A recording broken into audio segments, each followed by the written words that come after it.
Alright, hello everyone. Welcome back, Phoenix Wright.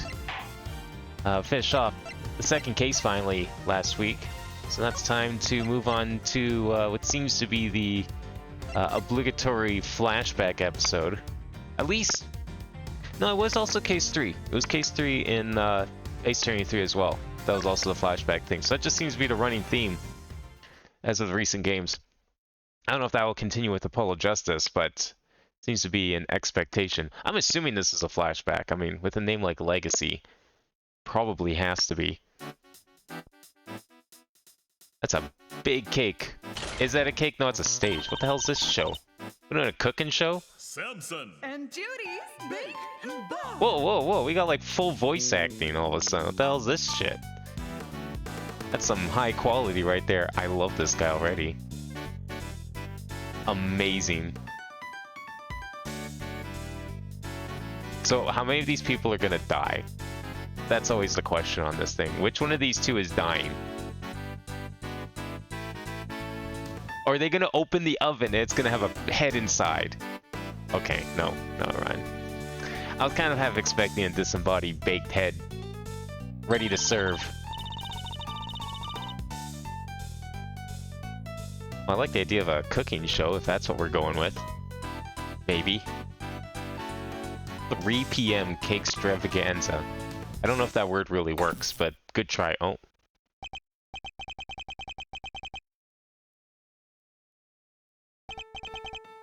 Hey, Gregory. Going back there tomorrow with your boy. Finally going to find out what happened 18 years ago. See, I want a game with those two. I think that could be fun. Gregory Edgeworth and Eddie Fender. I'm sure that would work pretty well. Where is this? Zodiac Hall. Ah, yes, the Fountain Room. I mean, I guess considering the pipes leading into it, might as well call it the Fountain Room. What kind of building is this? Well, Fender, are you finally going to tell me what we're doing here? Why have you brought me to an art gallery of all places? Hey, you had nothing going on? Seemed like a perfect chance to come and enjoy the magic of star sign stuff together. I'm leaving. Chill, big guy. I'm just joking.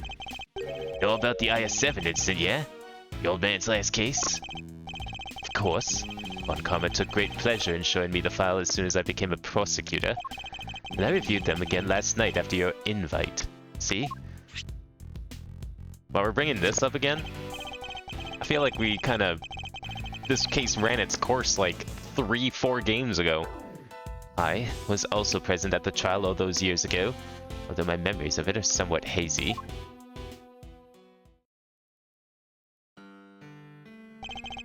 As a child, I was completely in awe of my father.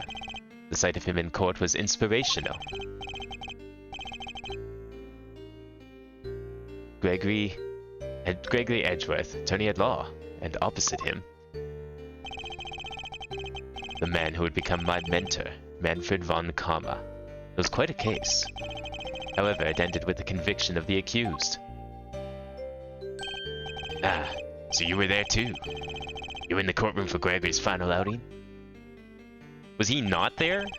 I guess he was probably working his own case. Well, that'll explain things easier. I want you to know something, see? That something being what really went down. Not the truth in those files, but the capital T truth.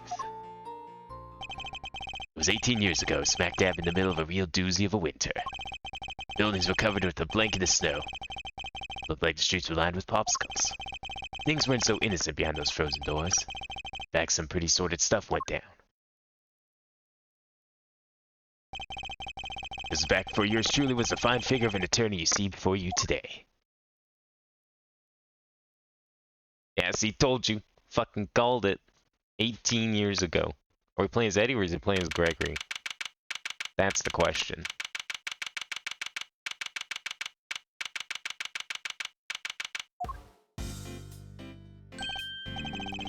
Hey, Missy. This one really came out of the blue, huh? It did. We were called in before the ink on the arrest papers was even dry. My name is Gregory Edgeworth. I'm a defense attorney. I'm here visiting a client with my assistant, Eddie Fender. Murder on Christmas Eve? What's the world coming to?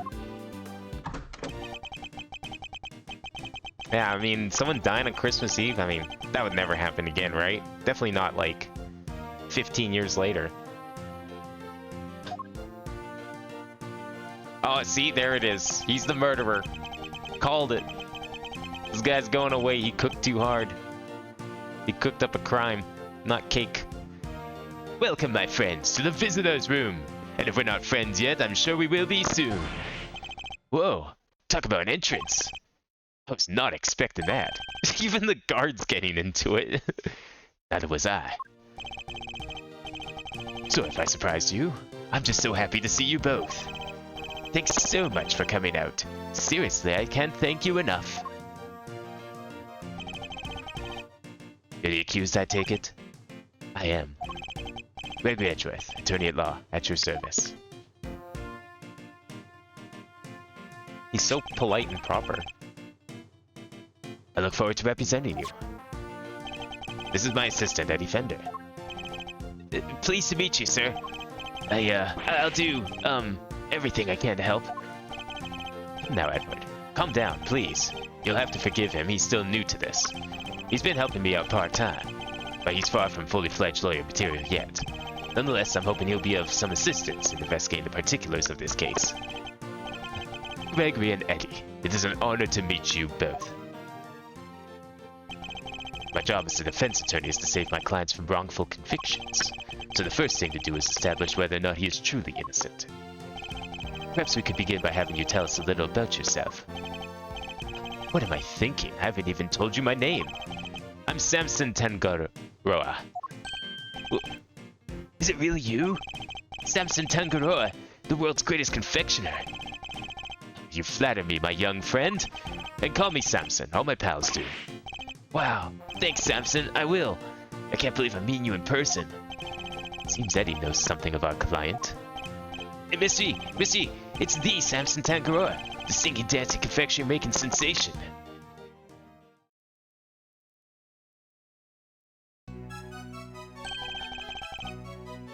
What shall we make today, kids? Macaroons, waffles with cream, chiffon cakes that are as light as a dream. Laugh and sing, smile, it's true. All that sweetness, waiting for you. Look there, what where? Over there. The oven's got something special to share. Now, let's see what we've got for you. We'll start dancing along. Well, definitely not stuck up as his son, but then again, this was before his son had to go and live with some asshole for 15 plus years. No way! I got to sing with Samson Tangaroa. This is a dream come true. Thanks, little pal. It means a lot to hear you say that. My apologies, but I think we need to discuss the matter at hand. Of course. I'm sure you're both very busy. Alright, where would you like me to start? So you're not just some confectioner, but also a singer and a dancer? I sure am. When I'm having fun, my body just starts moving. You must really enjoy making desserts. Wouldn't be much of a confectioner if I didn't. I live to make sweets that will bring joy to others. Hey, they're not just things, they're works of art. Sparkling, dazzling, mouth-watering creations. Stuff that dreams are made of. So he has to create joyous and inspirational pieces, does he? I understand that the incident in question happened in your mansion. It did.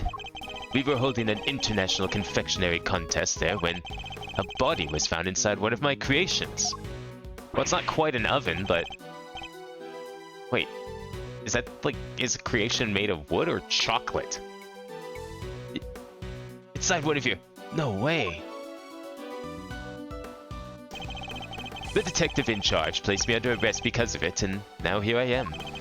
But I could never take a life. Never. I'm sure the police will see that too in time. They'll realize their mistake. I sure hope so. And what can you tell us about the victim? His name is Artie Frost. defrost? Defrost? I mean, frost, because, like, frosting, probably, but... The only thing I can think of is defrost, but then why the R? I guess just to make it a name. He was taking part in the contest. Mr. Frost was a wonderful confectioner. His creations were things of real beauty. I just don't understand. Why did he have to die? I'm sorry. Seems genuinely upset over the victim's death. I think I have a pretty good measure of the man now. Mr. Tanagaroa, there's just one thing I need to confirm with you. You didn't kill Mr. Frost, correct? Correct. I swear to you I didn't do it. Like I told you, I could never take a life. Never. Seems quite sincere. Alright, I'm gonna take you at your word. Thank you for being so forthright with me. Likewise, it's good to talk to somebody other than those detectives. We'll head to the scene of the crime and see what we can learn. We'll be in touch when we have something more to tell you. Goodbye, Gregory. Goodbye, Eddie. I'm counting on you both.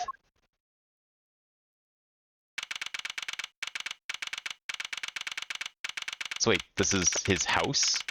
Did it get turned into an art museum, or did Edgeworth just think it was an art museum?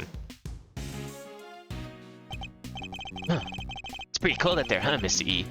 I never saw so much snow. Yes, and it doesn't seem like it'll be letting up anytime soon. Just look at this place. What a sweet house Samson's got. It's huge. Yes, big enough to hold an international confectionery contest, no less. Welcome, welcome everyone. Come on in, we'll have some fun. That better not be the body. Oh, okay. It's not. Good. Don't need any more accents here. Are you alright? Ah, I'm sorry. Would you happen to be Mr. Gregory Edgeworth by any chance? I would. It's a pleasure to meet you. I'm Eddie Fender, Mr. Edgeworth's assistant.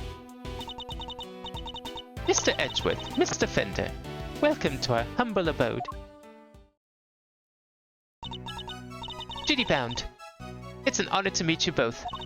I'm the housekeeper here, and Mr. Tangaroa's assistant. So the only person's name I haven't figured out yet is Tangaroa, Samson Tangaroa. I don't know what that last name is supposed to mean. It's probably something relevant. You're no housekeeper, you're Judy Bound, the Judy Bound. You know a little something of my work? A little? I watch you on TV every chance I get. I'm Bacon Bob's biggest fan. It's very kind of you to say so. We'd be nothing without our fans. And what might Bacon Bob be? It's only the biggest show on TV. Every kid on the planet loves it. The dynamic duo of Samson and Judy make delicious sweet stuff, all while singing and dancing. Like this. Check it out. Oh god, I didn't know this was gonna be a musical. What shall we make today, kids? Cookie dough, caramel too, fluffy chocolate cream, tiramisu. Everyone, come along. Bacon treats with a smile and a song. Ooh, where? There, it's true. The oven's got something special for you. Just take a bite and you will see. That was a wonderful performance, Mr. Fender. Bravo! I dance along every time I watch the show. Perhaps Miles might enjoy it too. I'll suggest it to him later. But all this dancing really takes it out of a guy. Oh, I'm sorry. I'm the world's worst hostess.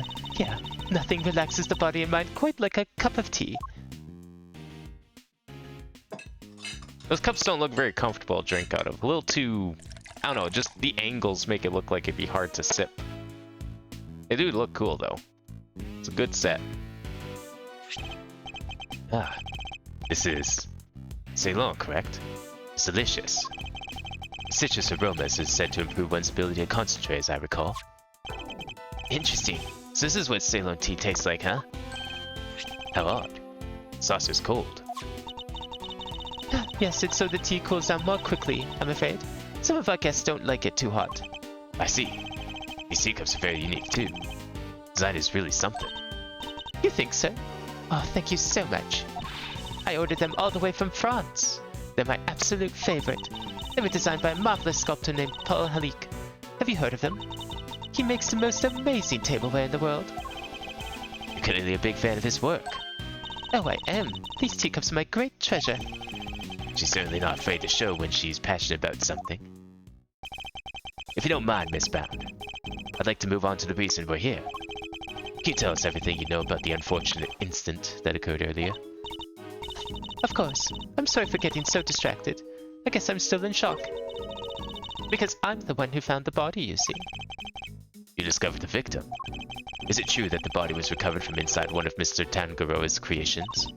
It is. We were in the middle of a contest's final judgment phase when I heard the sound of something big collapsing coming from Samson's room.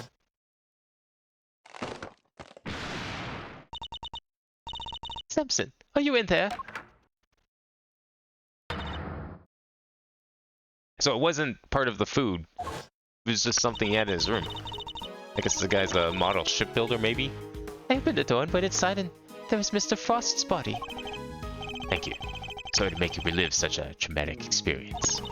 Think nothing of it, please. I only wish I had more to tell you.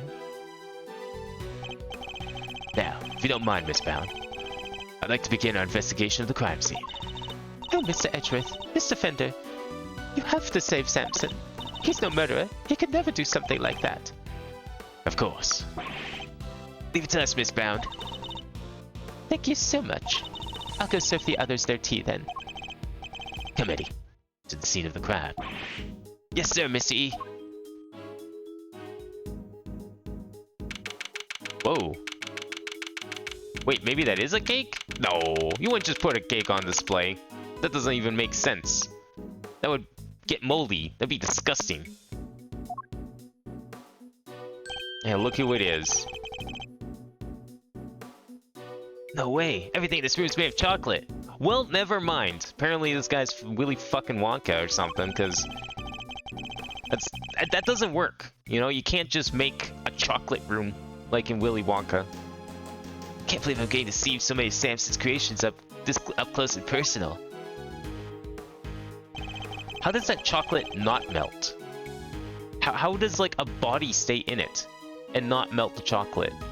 I mean, bodies get cold, but they stay warm for a little bit. And like, what if you have to touch it to take the body out?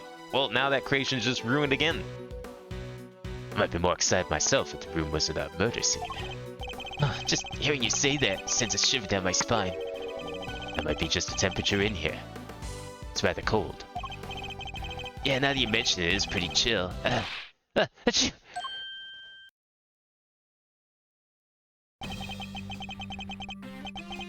It's on the scene already. That was fast.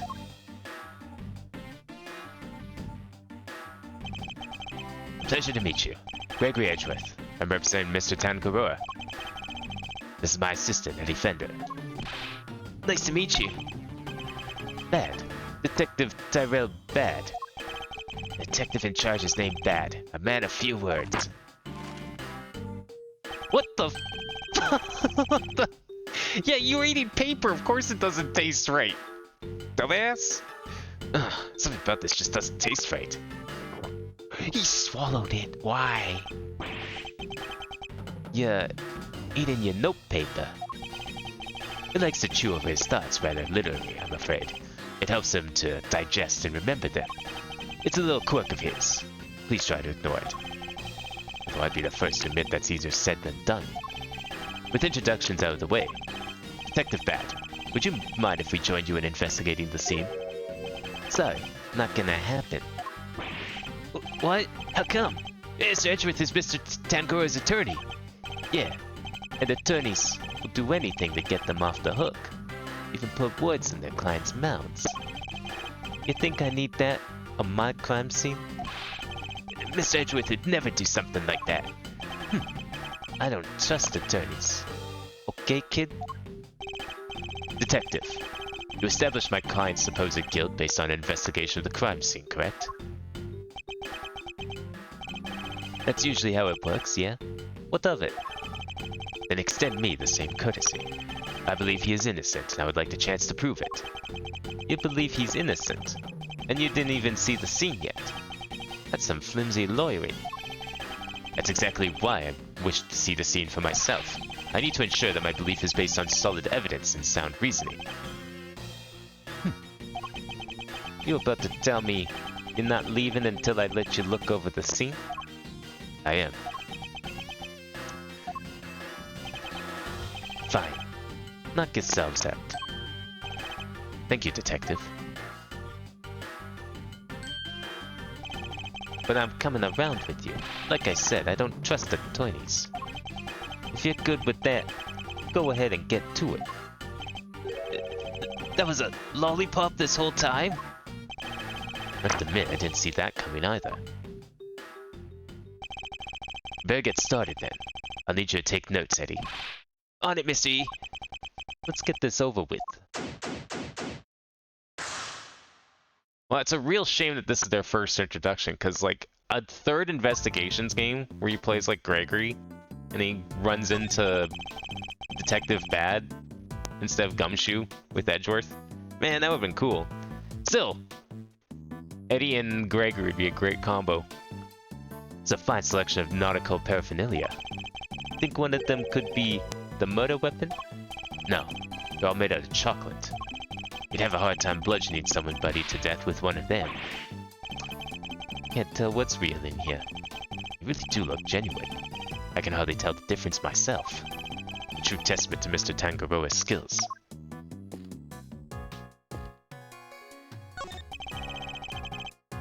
What are you investigating, officer? Sir, I was just taking the temperature of the water here. And what have you learned? Oh, it's warm, sir. The stream in each room flows into the main fountain, and then the water circulates back into the rooms. Unusual to say the least. I've never seen a house quite like this one. I kind of like it. I'd live in a house like that. You have like a little private, like a river flowing through it. It really is like Willy Wonka in a way. He had that boat tour. Rich folks, they're all crazy. How's it looking over here, officer? Nothing of interest in that cupboard, or...? Yes, sir. So, there is? Oh, no, there isn't. Just a blowtorch used for cooking and some tableware, sir. You're the man, Mr. Attorney. Nothing to add, am I right? No. So, you do have something to add? Oh, no. Can't get a straight answer out of anybody. Perhaps you should ask a straight question. Can I not click on the river? I guess not.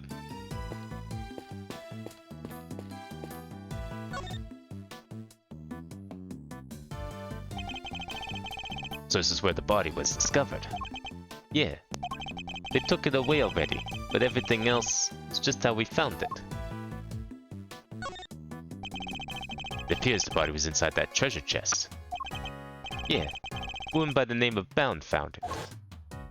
How did the body get in there? That chest doesn't look like it can open. Samson, are you in there?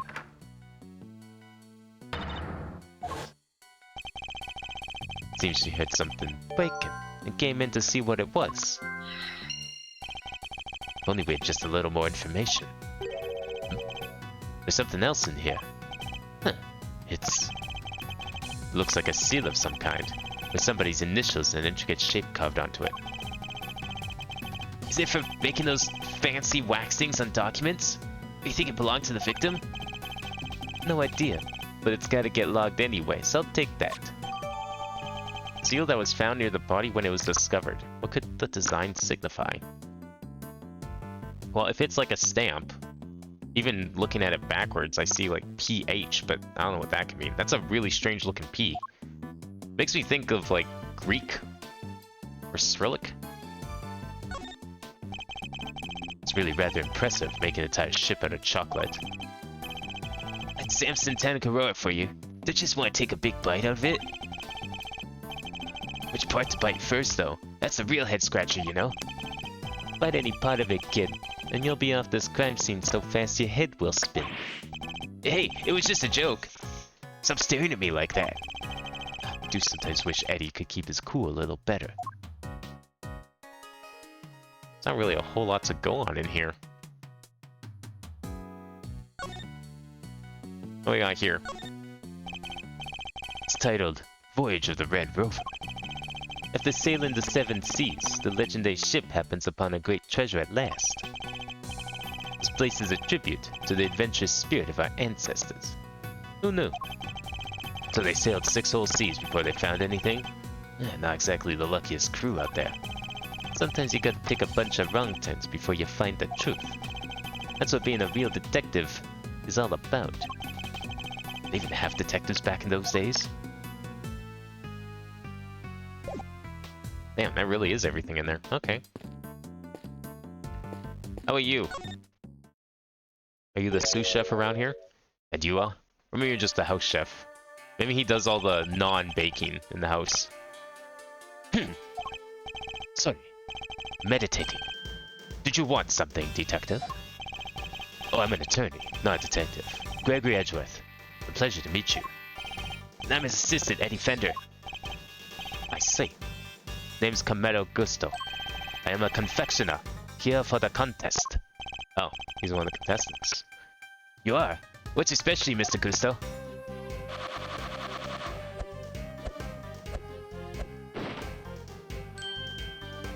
Wow. The art of air and sugar. No way. Look at that. It's a little baby seahorse. It's a dragon, a noble soaring creature of the skies. That's a dragon? Does look more aquatic than airborne. No need to sugarcoat it. My design sense is weak. I know that better than anybody. That's why I'm heading to Shangfa when this is all over. I need to train. Hard. Perhaps we should get off the subject of his design sense for now.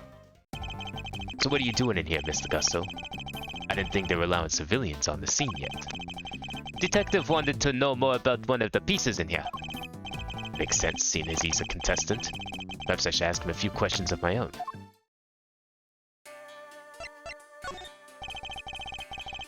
Those are some interesting implements you use, Mr. Gusto.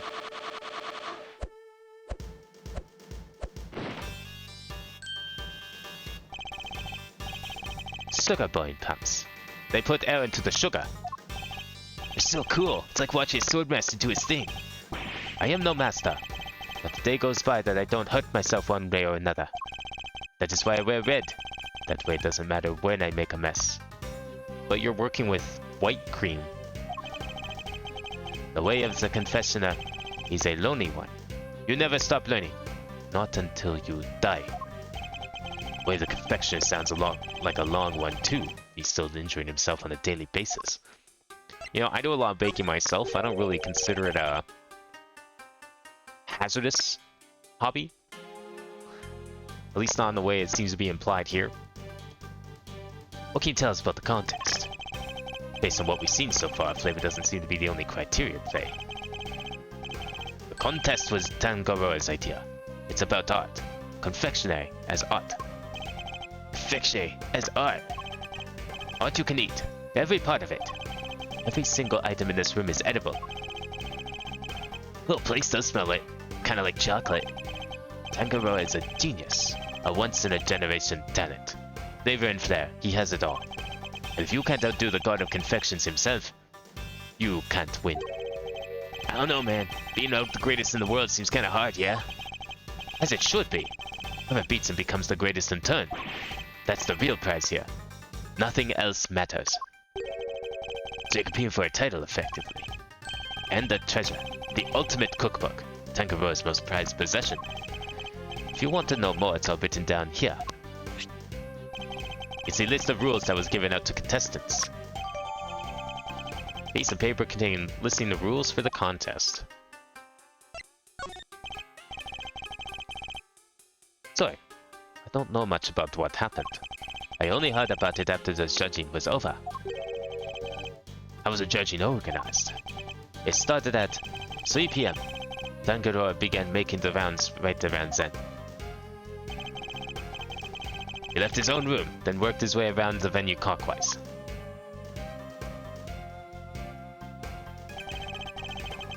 My creations were the first to be judged. After that, he went to Scone's room, which is another one of the contestants. What can you tell us about her?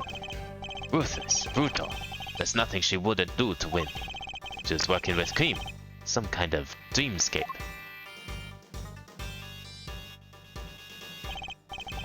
Then, last of all, Frost's room. This thing was flavored ice. Sculptures this time, or so I heard. Giant shaped popsicles. What, do people just like stand around and take turns licking it? Found the body, while Tangaroa is still making the rounds. She panicked, ran to call the cops. Tangaroa went right on judging, claims he didn't know a thing about it. Until afterward. Went ahead and looked over the victim's work, even though the guy was nowhere to be seen. Pretty suspicious behavior in anyone's book. So wait, if this is Frost's room, and he was working on ice sculptures, where are they? Why is this room full of chocolate then? I don't have enough information to challenge him on that yet. By the way, Detective Bad, what were you and Mr. Gusto talking about earlier? I was going to ask about the piece on the wall here. The one in the frame. Seemed like something was off. Thought I'd better ask somebody. Who knows what about this stuff? But then you bozos showed up and pulled me away from my very important work. Perhaps we could take a closer look at it together. Can't take a hint, can ya? Mr. Gusto, would you mind helping us out? Of course. Confectionery is my life. If you have any questions, I'll be happy to answer them. Thank you. That's very kind of you. Who knew you can make a picture this pretty out of chocolate? Samson really is a god among men. Is it really made of chocolate, though? Looks like it's far too much like a regular illustration to me. You have a good eye. I'm impressed. That's no piece of candy. That's the ultimate cookbook. The ultimate cookbook. In other words, the grand prize. What? So it's not made of chocolate after all? No. The book is simply enframed in some. Tangaroa showed that to all of us when he gathered us here to explain the rules. So the participants knew that the grand prize was in this room the whole time. Anyway, you see it too, right? The frame. Something's missing. Ah, the oddity Detective Bad was going to ask Mr. Gus about earlier. Yes. You're right, Detective. Something is missing from this frame. So it's not just me. Huh? What's missing? I better show Eddie which part of the frame is missing some chocolate. Take that. Look closely, Eddie. Don't you feel that something is lacking here? Sorry. Art's not really my thing. And maybe that's just an artistic flourish, you know? What do you mean that's not it? There's a giant handprint. You mentioned missing chocolate. I click on the giant handprint that's got where someone clawed away at the chocolate. Telling me that's not the missing chocolate. Where else could chocolate be missing? Oh, okay. Take that. Well, I mean, that's a good second guess. Look at the decorative work in the corner here. Something's missing, no? Oh yeah, it's different from the other side. That's not like Tangaroa. The balance is all wrong. But that's not all. Take a look around. Every confection in this room is missing some small bit. You're right. The candle holder, the nautical stuff, they're all like that. Somebody deliberately damaged them? That seems like a weird type of vandalism, just going around and taking one little piece off. Maybe they were sampling them. That's a very good question.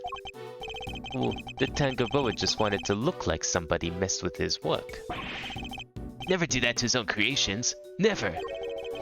Could this have some deeper meaning for the case? Alright, what else do we have here? This diary? It's a journal belonging to the captain of the chocolate ship, also made of chocolate. Diary of Despair. That's some title. Come, hearken, see how we crossed the sea and rode to the red tide to misery. Quite a jaunty rhyme for such a tragic-sounding tale.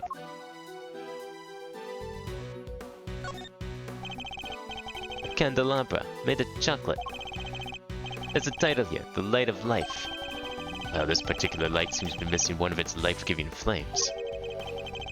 Does it have some sort of symbolic meaning? Or could it be someone stole it? Looks like a fire alarm. Yeah, and before you start burning it, it's not made of chocolate. That pushes and bells will start ringing. People will become urging from the security room. A whole bunch of assholes. So don't. I know you want to, but don't. Honestly, the thought hadn't even crossed my mind. Typical attorney. What does being an attorney have to do with anything? I don't know. Maybe in the future, some attorney might not have the common sense. Or perhaps have an assistant that doesn't have the common sense to not click the fire alarm. Did I miss something here?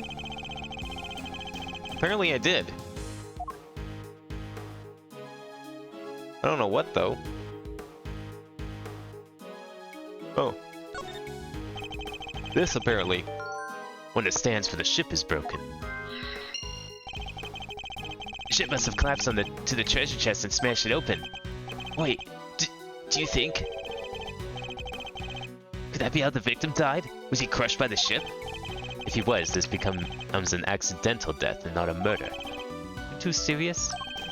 Don't worry, Detective. For the moment, we're simply discussing the possibility. I was being serious, though. I mean, that is a pretty possible event. It looks like that. Or maybe that's what the murder wants us to think. Detective, can you tell us a little more about the state of the victim's body? Let me see. Got a picture here someplace. You can see for yourselves. No, yeah, I don't think the ship could have done that. This is from Blood Force Trauma. And what about the weapon? Has it been found yet? You can ask the prosecutor in charge about that. Detective's not one for sharing much, I see. Would you mind if we borrowed this? No skin off my nose. It's not like it's official. Found took it with an instant camera when she found the body. An instant camera? Like, it's disposable or something? No, it means it develops the pictures right there and then when you take them. No way! Sounds pretty convenient. This would have been like, what, the year 2000? 2001? But how does he not know what a disposable camera is? Now then, better get my facts straight and take down some notes of my own. Something in this picture that contradicts with the current crime scene. I need to call out my powers of deduction to figure out why. Something that contradicts the current crime scene. Well, let's figure that out then. Let's see. Victim's body was found in Samson Tangaroa's room inside a chocolate treasure chest. Cause of death appears to have been blood loss following blunt force trauma.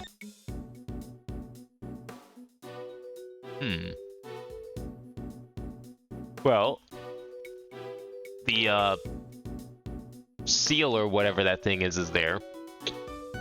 Did they clean up the blood? Hang on. There's no blood in the crime scene. Interesting. Do I have to do a present here? Yeah, I have to deduce. Oh wait, the part of the chest that had the blood is gone. Well, what a way to clean up the evidence, just eat it. Because it's all chocolate. Eureka! Said the only thing that had been removed from this scene is the body. Yeah, that and the piece of cloth it was wrapped in. And something here doesn't quite add up. Doesn't? Take another look at the scene in front of us, Detective.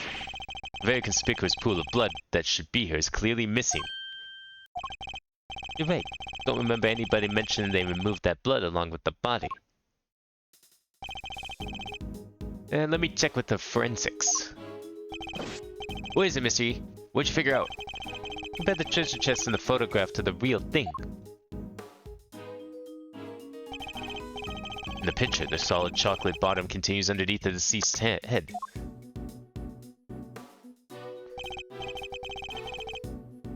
And yet, part of that chest is now gone. Part with all the blood all over it. Exactly. So did the police remove it? Or perhaps the killer? I bet it was the killer. I mean, you kill a guy in a giant chocolate ship, blood's everywhere, just fucking eat it. You know, it's got calcium, it's got iron, it covers up the evidence. Perfect crime. They'll never find you.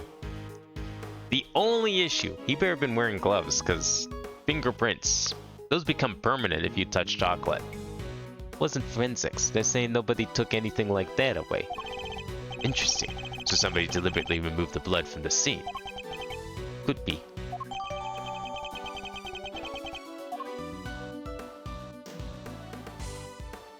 Alright. Where else have we not looked? Over here? There's some tasteful, very tasteful tableware here, along with some kitchen utensils. This tea set is of the same design as the one Miss Bowden served us with earlier. You think Samson could have been drinking tea out of that? I don't know if you drink tea out of that. Maybe pour tea. Although I'm trying to figure out how you would. Find the cup were dusted for prints. These were the only ones found. Was that the case for the utensils too? Everything else had been washed, so there weren't any prints to find. If Mr. Tangaroa was wearing gloves while he was working on the confectionaries, which, you know, if any self-respecting professional chef would be, that could explain why prints were only found in the teapot and cup. A Paul Halik piece with Tangaroa's fingerprints on it. I have a hard time believing that's a teapot. You know what my first thought was? It was some sort of, like, spice jar or something. I mean, it works even worse as a jar. But I just can't see that being a teacup. I definitely missed things here. Okay, well now we can click on the... I did forget to click on the handprint. Now that we want to click on the handprint... Are these finger marks? Yeah, but we don't know whose yet. Still haven't figured it out. No fingerprints, no ID. Finger marks without prints. That could certainly be important to the case.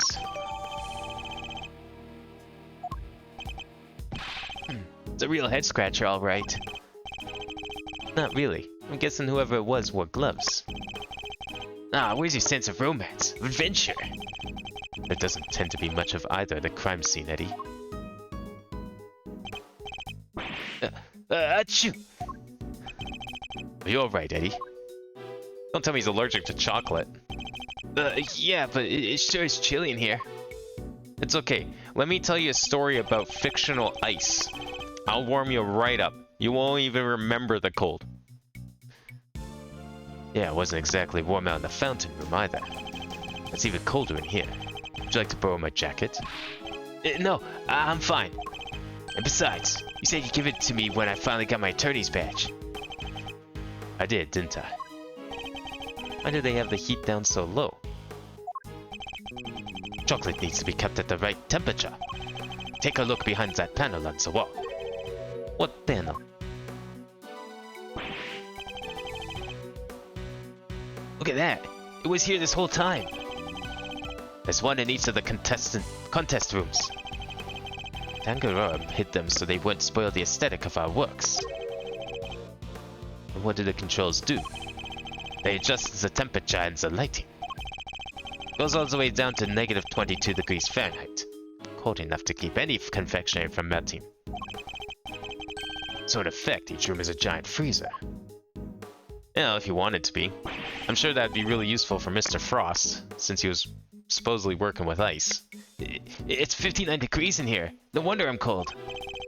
What is that like in, you know, normal units? 10? Can't be that cold. 59 degrees? No, you want 59 degrees Fahrenheit in Celsius. How cold is that? 15. This guy's a whiner. 15's nothing. I go out in short t-shirts in 15 degrees. That's warm. How's this guy cold? What kind of weather is he normally in? I mean, I guess they're in Los Angeles, but... come on. Can't be that cold. Hey, Detective Bad, you, mind if we turn it up a little? Preservation of the crime scene is the foundation of detective work. But I'm not a detective! The same goes for attorneys, Eddie. Must never disturb the scene of the crime. Get used to the cold. It's all part of your training. Chocolate. needs to be kept between 59 and 65 degrees. There's no way around it. You know the temperatures by heart, huh? Guess it's your job. It's the very least I should know. Any real confectioner should be able to tell you that and more. Alright, what about lollipops and cream? If it's not too hot or too humid, a lollipop should be fine just about anywhere. Cream needs to be kept at around 50 degrees. You don't watch out for heat and humidity, huh? Duly noted. Detective Beck kind of brightened up when he was talking about lollipops, didn't he? I suppose he must be very fond of them. Don't believe there's any more to be found here. That's it? You sure? How about this? I didn't click on this. The picture is not made of chocolate. It is the cover of the book. The ultimate cookbook. The ultimate cookbook. In other words, the grand prize. Yes, and framed in chocolate. Tangaroa showed it to all of us when he gathered us here to explain the rules. So the participants knew the prize was in this room the whole time. Don't tell me someone murdered someone else over a cookbook of all things. Or jealous they got to hang out in the room that had the cookbook. Oh, one more. Phillips. Tangaroa wore them when he was working on his masterpiece over there. Conveniently good at hiding fingerprints, too. I suppose it is possible to employ them in such a manner.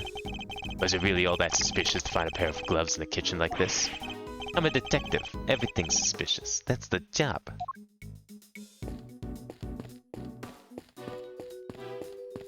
One more. Where was it? There it is. Red Rover and the Crimson Tide. Looks like this title is the inspiration for everything on display here in this room. Ship and the treasure chest, of course, but also all the other nautical objects on display. Certainly a suitably grand theme with which to showcase Mr. Tangaroa's talents.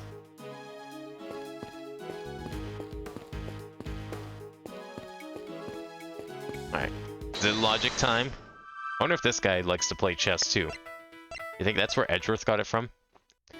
Let's see, sound of something breaking. Probably the broken stand. Ship came crumbling down. Stand broke, and the ship collapsed with it. And the loud sound brought Miss Bound running. Yeah, said the ship had already keeled over by the time she got in here. Why did the stand collapse? What caused it to break? Maybe the whole thing was off balance from the get-go. Could that really have been the case?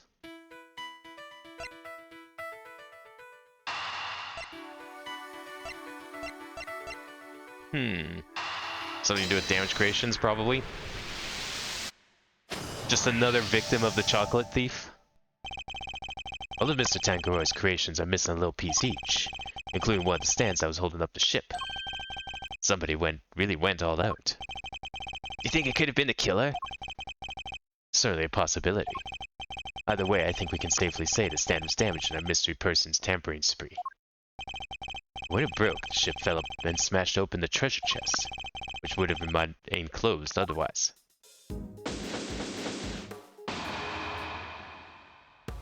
So someone comes in here, kills a man, takes little bits and pieces of all the chocolate, and then leaves. Like, this wasn't even a contestant's room, this was Samson's room. And then he hid the body in here. So he didn't come in here and kill a guy. No, he had the body with him. He decided to hide it in this room. Probably he wanted to frame Samson then. And then why steal the chocolate? Like, it's so specific. It's not even like all the chocolate's damage. It's just like, oh, I'm going to take the flame off this candle. Oh, I'm going to take one of the leaves off this picture frame. Like, why? I think we're about done here for now. Well, if I wasn't convinced before, I am now. Tangaroa did it. No two ways about it. What do you mean? All the rooms in this place, locked from the inside. The only way to unlock them from the outside is with this key. I see. Who had access to the key? Who do you think? Tangaroa. And it's the only one. There ain't any copies. One and only key that unlocks every door in the mansion. Tangaroa was in possession of it the entire time. Are we sure? Is that something that we can trust at this point in the investigation? With the mansion key, Tangaroa could slip into anybody else's room anytime he liked. And he could even lock his own room from the outside if he wanted. Mr. Tangaroa's room wasn't locked, was it? Nope. Which is exactly what makes him a suspect. Would you care to explain your thinking? Yeah, how does that make him a suspect, necessarily? Like, maybe he stepped out. If he was the judge, then wouldn't it make sense and be reasonable for him to be walking around? If the door had been locked when the body was found, Tangaroa would have been the obvious suspect, which is why he deliberately didn't lock his room. Is that what we're going with? He did it as a setup. He wanted us to think that he wasn't the suspect, which is why he's the suspect. That's a very, very strange train of thought there. And why he smashed in the lid of the treasure chest, so the body was on full display. Yes, he wanted us to find the body. That makes so much sense. Everyone was supposed to gather in his room when the judging finished up. So he made it look like the murder happened while he wasn't there. But if you just left it closed, he didn't open it though. The ship fell and opened it. And if it didn't fall, no one would have found the body. The one thing he didn't plan on was bound finding the body. Anyway, that's my thinking on this whole thing. Good enough for you, Mr. Attorney? You also believe it was Mr. Tangaroa who damaged the other pieces in this room? Yep.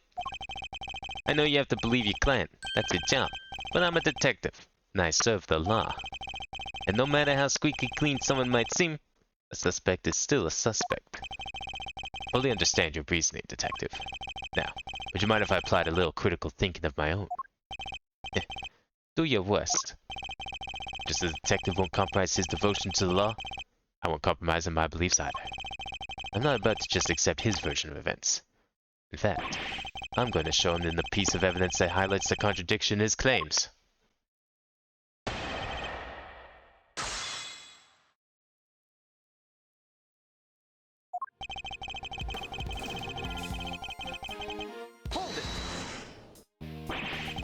Entirely solid grounds on which to base your suspicion of Mr. Tangaroa, Detective. And that's hardly solid grounds to start shouting objections left and right on, Mr. Attorney. Maybe quit interrupting and let me finish.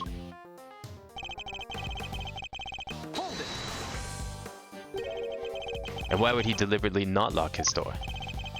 Because if he locked it, he might as well have held up a sign saying he did it since he had the only key. But maybe it's just coincidence. Maybe he just left it unlocked without meaning to. Yeah, exactly. Like, the fact that it's unlocked means a lot of people could have done it. We can't just assume that he did it because he wanted us to think no one did it. Or is that someone else did it? He just happened to leave it unlocked, and somebody just happened to find a body inside. Come on, kid. You'll never make detective thinking like that. Well, yeah, he just happened to leave it unlocked. Probably stepped out to go judge. But I don't want to be a detective. I want to be an attorney. I'd be grateful if you stopped trying to steal my apprentice. Look, there's a reason why Tangaroa left his door unlocked.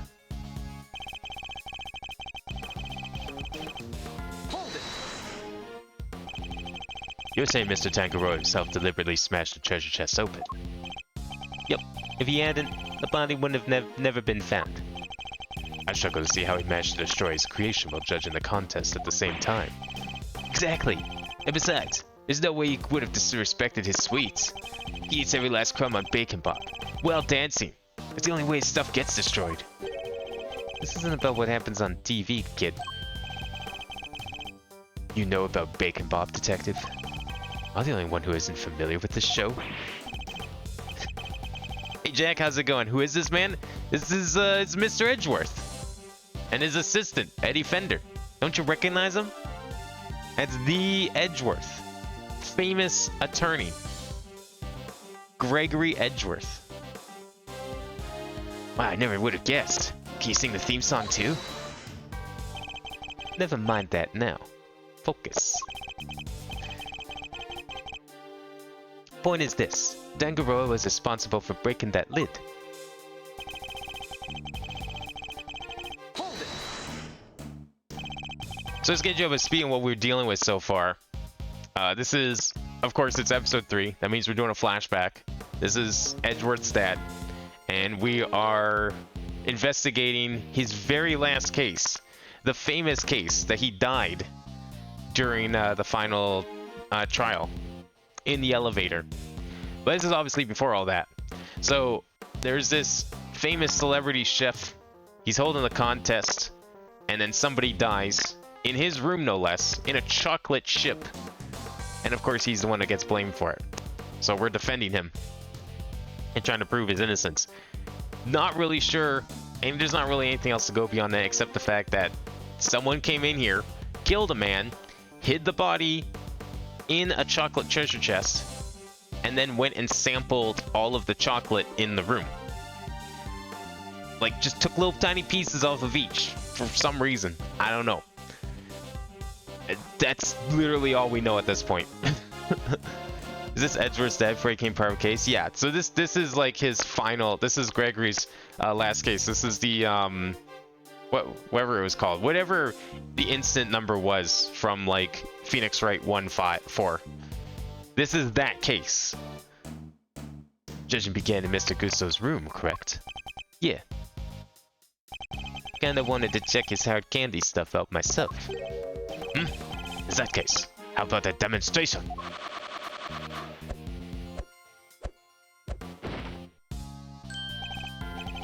Well, it's you, detective. Are you calling him a dirty dog? It's a wolf. Huh, a lone wolf. I like it. I'm starting to enjoy these little displays. Anyhow, I like Gregory. He's not as stuck up as Edgeworth, as Miles. Hold it. Do you have a clear idea of when exactly the murder took place? Not yet. Autopsy report's still pending.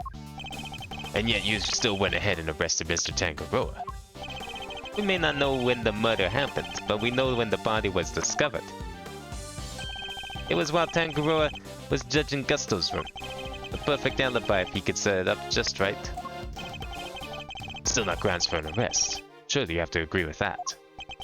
Do I? Especially when I got nothing more to say to you.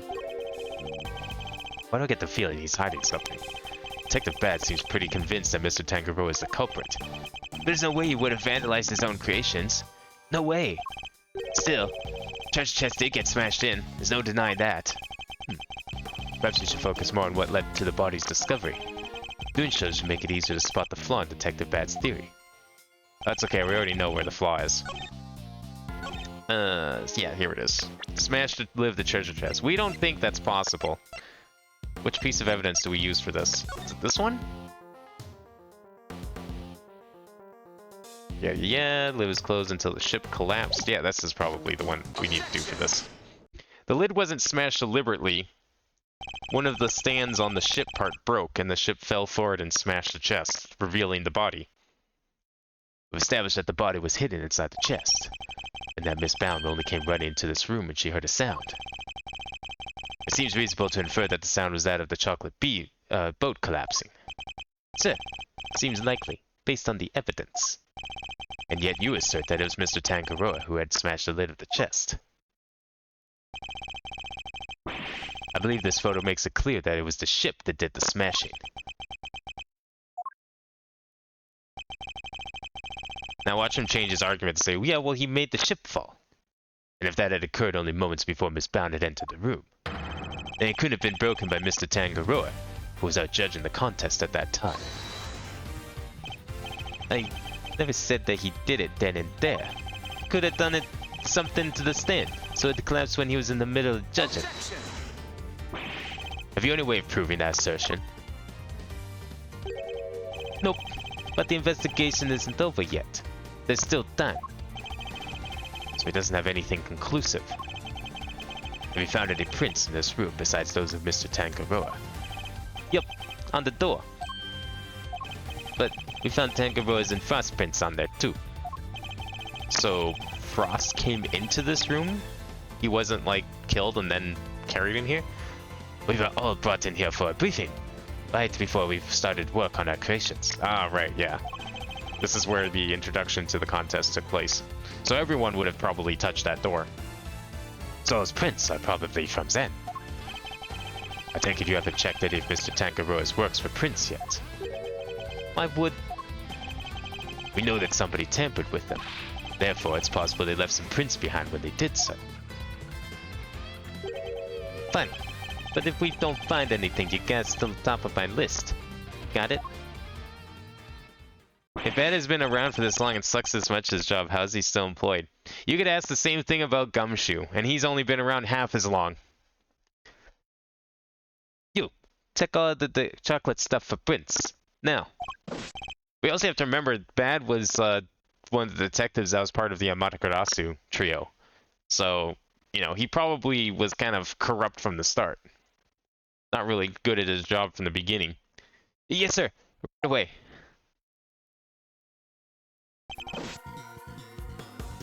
Detective Bad, we finished dusting the chocolate, and we found prints that don't belong to Mr. Tangaroa, sir. Go on. Whose? Delicious Scone, sir. She's one of the contestants. Good work. You can go back to whatever you were investigating before. Yes, sir. Yeah, keep measuring that water temperature. Yeah, you gotta make sure you get it right. Be very precise. So it seems we have a suspect besides Mr. Tangaroa. Even without your lawyerly input, I wasn't about to wrap up the investigation anyway. I'll go speak to Miss Scone and see what she has to say for herself. Delicious Scone. Mr. Gusto mentioned her too. He said that she was ruthless, that she'd do anything to win. This Scone lady sounds like a pretty suspicious character, huh, Mr. E? Yes, I think we better try to speak with her ourselves as well. Detective Bad, would you mind if we accompanied you? Babysitting you is not my job. Oh, come on! But I guess you did pick up a couple of useful clues already. So if you want to take along, be my guest. Thank you, Detective. You're too kind.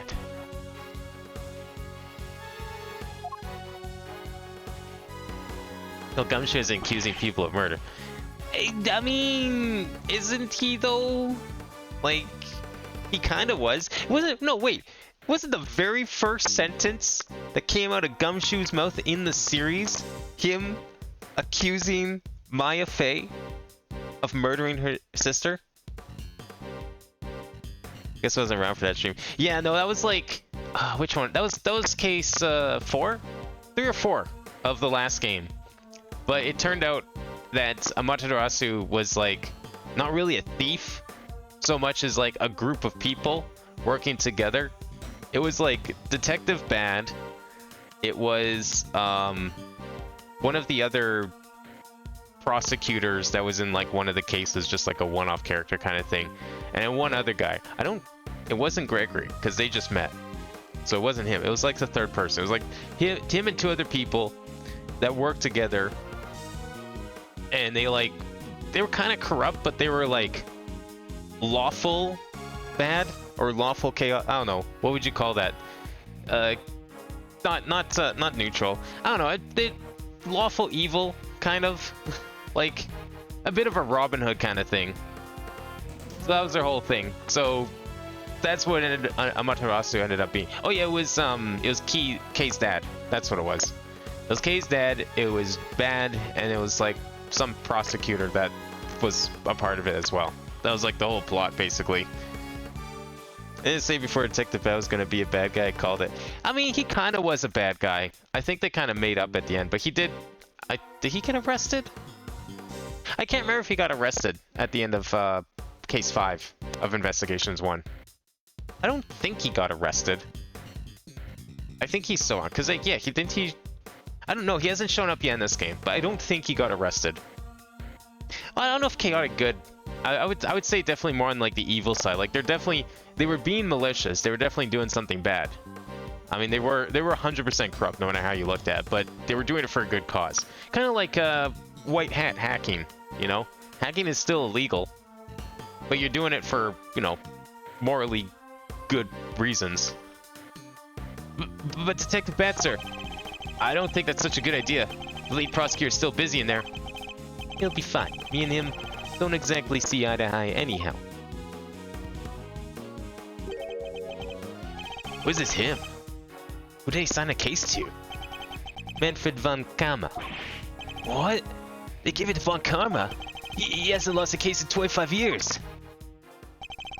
Manfred von Karma. Living legend over at the prosecutor's office. We've never faced one another in the courtroom, but I've heard plenty of stories. They say he'll do anything to ensure a guilty verdict. I can't let that distract me. Now I only need to continue doing what I believe is right. Yeah, let's see if I can pull up Detective Bad here. Let's see. I want to remind myself if he got arrested or not.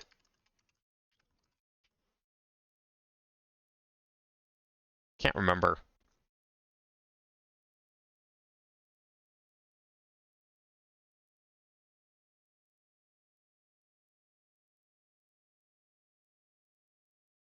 I think. No, he didn't get arrested. Okay. So he might show up in this game in like the present after this case or something. I would think. Now that they finally reintroduce him.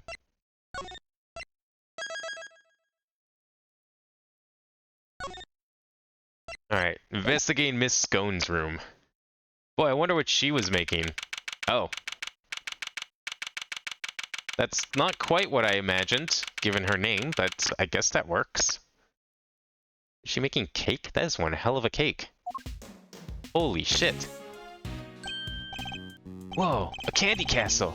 And look, even some little elves to go with it. Oh, it's candy. What kind of candy is that if it's not cake? Room's laid out pretty much the same as Dangaroa's. It's not as cold though. That's something. Now let's see. Yeah, it looks like there's a temperature control panel in here too. Over there where the orange light is, right? We better take a closer look at it when we can. It's like a fairy tale storybook in here. This whipped cream covered construction must be the work of Miss Alicia Scone. Where is Miss Scone? Me? Why, I'm just over here, dearie. Look how hoity-toity she is. Coming over here like that. Oh, just look at you lovely boys. Delicious Scone, at your service. Some cheeky blighters back in Blighty even called me Miss Delicious. Called a lovely boy at 34. Unexpected to say the least. Lovely boys? Really? Even Mr. E? Oh yes, dear. You, detective over there. You're lovely boys to me. I'm nobody's lovely boy, lady. Nobody's.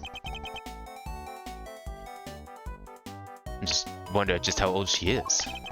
Finish this up so we can get out of here, Mr. Attorney. Yes, alright. There he is! He's back! What's the meaning of this? Chit-chatting with the defense? He was inside the castle! Miss Edgeworth, some scary guy just stepped out of the castle. Von Karma. What? He's Manfred von Karma? So are mannequins. Notorious Prosecutor von Karma himself. It's a pleasure to meet you, Mr. von Karma. Gregory Edgeworth, attorney at law. I couldn't care what your name is. Your job is to lose to me and disappear, never to show your sniveling face again. What a thoroughly rude individual. Those piercing eyes, that furrowed brow. Oh, you're even scarier than they say. And you might want to keep such rude thoughts to yourself, Fetty. We were hoping you might permit us to carry out some brief inquiries, Mr. von Karma.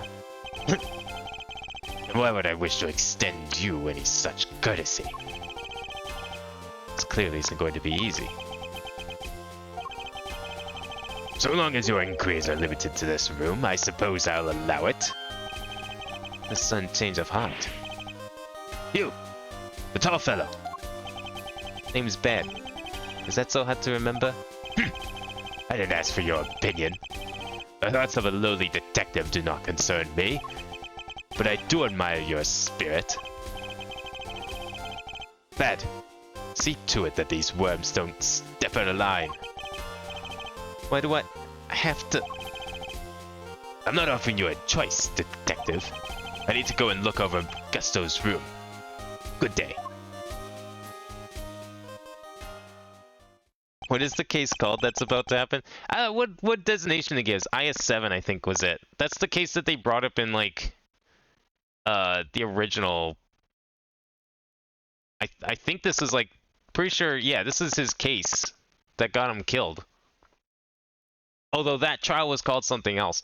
So it's not it's not directly the trial that was, like, brought up in, whatchamacallit, Phoenix Wright 1. But it's the trial that caused the one where he dies. Because this is the one where, like, when he goes to court for this case, they show up in the courtroom, and then afterwards the earthquake happens, the power goes out, Karma shoots him in the elevator, and then all that happens. Great, more babysitting.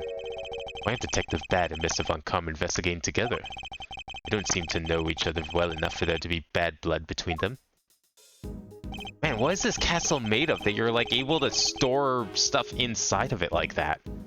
Well, it looks like we have permission to investigate. Guess we better get to it. Indeed. I'm not sure I trust Mr. Von Kamm's motives. At least we can do that much. Hold up, I haven't been over this room yet either. You're not messing it up before I get my chance. You'll have to wait until I'm done. Huh? But I thought you were the lead detective. How come you didn't take a look at this room yet? Because I wasn't the first one they assigned. One of Von Kamm's pets was on the job before me. Right up until just now, in fact. I got here not long before you did. Answers my question as to why they're working separately, I suppose. Let's say we look over this room together, Detective. Worked out well enough before. Then you won't have to worry about us messing things up. You can keep an eye on us as we go. And the screwball attorney has to have a detective breathing down his neck. Guess I'm stuck with you for a little while longer. Yes, you're amazing, Mr. E. You have our thanks, Detective Bad. Don't be too grateful. This is my scene. The second you get in my way, you're out of here. Of course, we understand. Now, shall we begin? How do you, like, even mix all of this candy together by hand? Like, holy shit. Like, all you have is this little stand mixer like this, and she made this entire castle. That's crazy. There's a blowtorch and some chemicals here. Guess it's all for cooking with. I wonder what these chemicals are. Let's take a look at the labels. Mango Down 911. Homus Cyanide 247. Wait, they're all poisons. No, sir. They're common colorings and flavorings used in candies and desserts. The first one is concentrated mango, boiled down to its purest essence. Hence, Mango Down. Asking for trouble with a name like that. Yeah, this is unfortunate numbering. Good thing this case takes place in 2000. Now I'm curious what Homus Cyanide might be.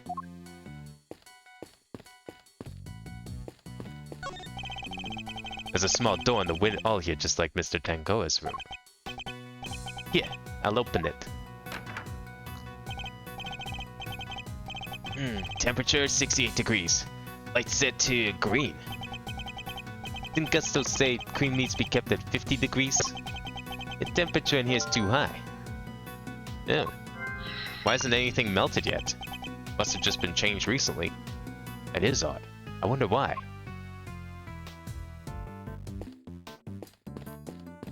Oh, where is it? It's a cute little elf made of candy. It's sitting on a little tree stump. The whipped cream decorations around it begin to lose their shape. Ah, well. There's the melting. But this elf seems completely fine. Strange. Maybe it's hard candy. Maybe that's what she's been making. It's an incredible piece of work. Hard to believe this whole castle is made of sugar and cream. I know, right? It's like we're inside a magical medieval story or something. I didn't know you were into such fantastical things. Sorry, Miss Edgeworth. It didn't mean to get so carried away there. Oh, no need to apologize. I admire your enthusiasm. Sometimes wish my own son was as animated as you. You have a son, Mr. E? I do. He's still in elementary school, yet he'd rather read a book than a fairy tale. Read a statue book than a fairy tale. Can't help but worry that his interests will make it hard for him to make friends. Don't say that. He sounds super interesting. He'll make a ton of friends. Me included, I'm sure. I like to think you'd be more of a big brother to him than a friend, Eddie. Big brother, huh? Guess I have some growing up to do. Better take this more seriously. Indeed. Then with that in mind, we shall continue our investigation. Okay, what do we have in here? Were these like crystal... They look like those crystal rock lamps. Those of the castle have been left wide open. Yeah. Was the guy born in a barn? You could have at least closed them behind him. I'd like to say you say that to Miss Von Karma's face, Eddie. Wait, there's a bunch of stuff inside. Let's see. Hold it, kid. If anybody's gonna be handling evidence, it'll be me. How did he fit in there? Dude, it only comes up to his shoulders. Von Karma is built like a truck. There's no way he was inside that building. Whipped cream is melting and will lose its shape at the slightest touch. Cream's gone already. It's all over the detective's shoes. Are all these items being stored inside a candy castle? Alright, tell me what you want me to look at first. There's a bunch of blue cloth back here. 1, 2, 3, there are 4 rolls altogether. Well, they certainly aren't made of candy. No idea what this stuff is for. Almost looks like somebody hid it in here. And I think I've seen fabric of the same color somewhere else before. There was blue fabric on the body of the victim. Before it was, you know, moved by the police. 2 big rock crystals? It looks like somebody was using the castle for storage. Kinda expected something a little more exciting behind those doors. Oh, I know. And maybe they're giant uncut gemstones. Maybe this whole thing is based on a story about a castle with a priceless treasure hidden inside.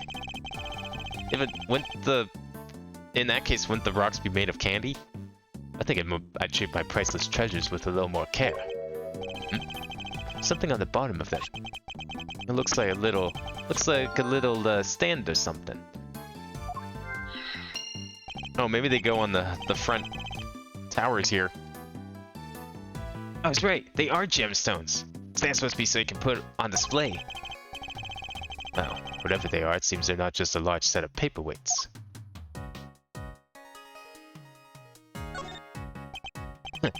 These pillars. They have hexagonal indentations. It looks like something's supposed to go in there. Well, whatever they were, they're long gone. Hexagonal indentations, huh? I wonder.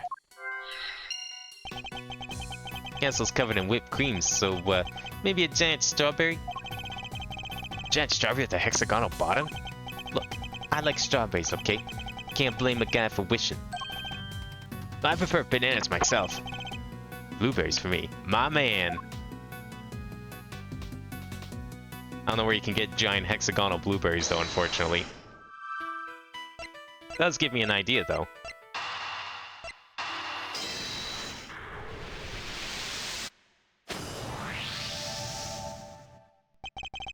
The rock crystals in the stands and the pillars in front of the castle feature the same hexagonal shape. I believe the crystals are meant to be placed on top of the pillars. Oh yeah, hexagon to hexagon. Makes perfect sense. If that's the case, then why were they being hidden inside the castle? Those are the blue cloth and the rock crystals inside the castle. I imagine both must belong to Miss Scone. Miss Scone, what were you using the items inside the castle for? Oh, those. Sorry, Lambkin, but I'm not allowed to say. Let me guess. Von Karma? How did you know? Please don't ask me to tell you. You'll have my guts regardless. Seems the prosecution really has no intention of sharing anything with the defense. Man, thought we were onto something with those giant rock crystals, but... What's that, dearie? You're interested in my little trinkets? Your trinkets? Yes, my sweet. I used to make people all lovely and relax. Oh god, she's into crystals. Use rock crystals and cloths to do that. I do. It's wonderful. You should see it. And they're not just any old rock crystals either. They're great big lumps of salt with lights inside them. Wow. Those things are lamps? Oh, that's not even half of it. Those claws hold an even more exciting secret. She really opened up the moment we started talking about her trinkets. Since you're here, why don't I give you lovely boys a taste of my relaxation magic, hmm?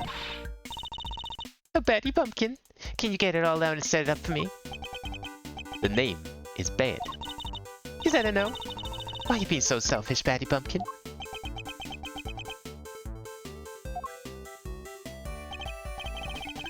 You, have you finished taking photos of this room yet? Yes, sir. We have, sir. Then help Miss Scone here with something, will you? Yes, sir. Right away, sir. Oh, you're a sweetie at heart, aren't you, Batty B? That's amazing, Miss Scone. You got to do exactly what you wanted. That's some talent.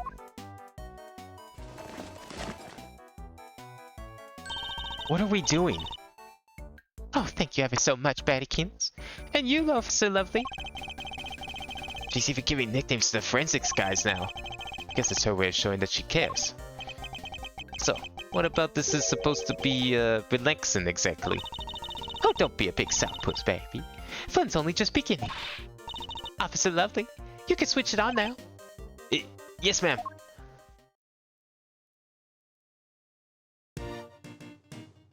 Oh, wow. Why is there only one purple cloth over one of the elves? Seems a little asymmetric. Huh. Wow, it's beautiful. It is. I wish my son were here to see it. Isn't it, though? Isn't it just wonderful? The 4 adorable elves in the sweetest little castle made of sweets. That's my theme, you see. And I thought it'd be extra lovely if it was all lit up. Isn't it the nicest thing you've ever seen? One of the elves must be feeling a little left out. This is how it was supposed to look for the contest. But I'm glad you lovely boys got to see it at least. Wait, shouldn't the lamps be lit up too? Oh, what's happened there, I wonder? I think we better take a look at the lamps and see the elves one more time. Yeah, why aren't the lamps turning on?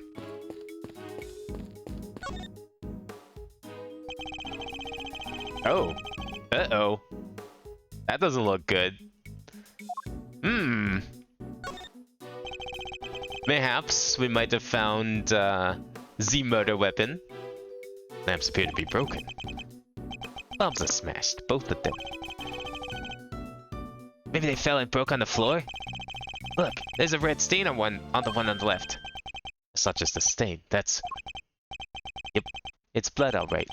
I can smell it. Oh, Batty Pumpkin. I like this woman already. Ooh, what? Blood? Why is there blood on this lamp? Could have something to do with why its bulb is broken. We better take a closer look at the other one too.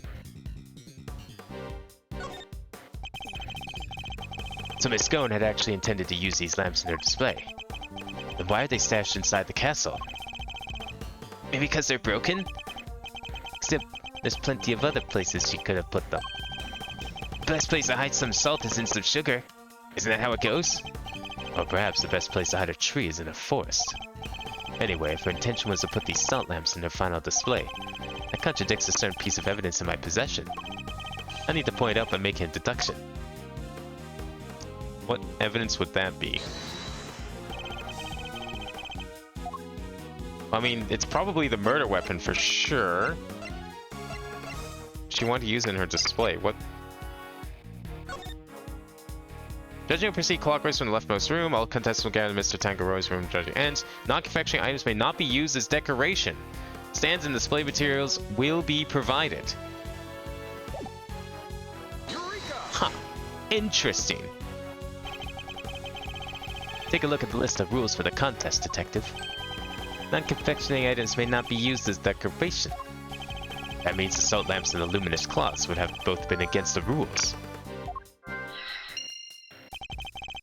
Is that where they were stashed away inside the castle? I think we need to dig a little further into this. with Miss Scone before we can say for sure.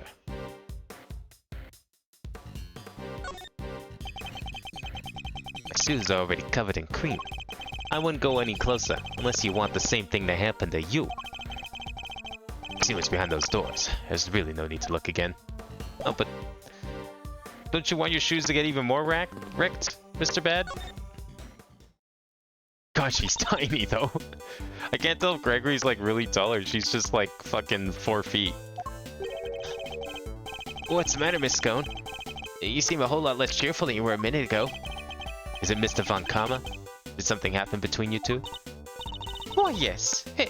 Nothing happened at all. But you just said yes.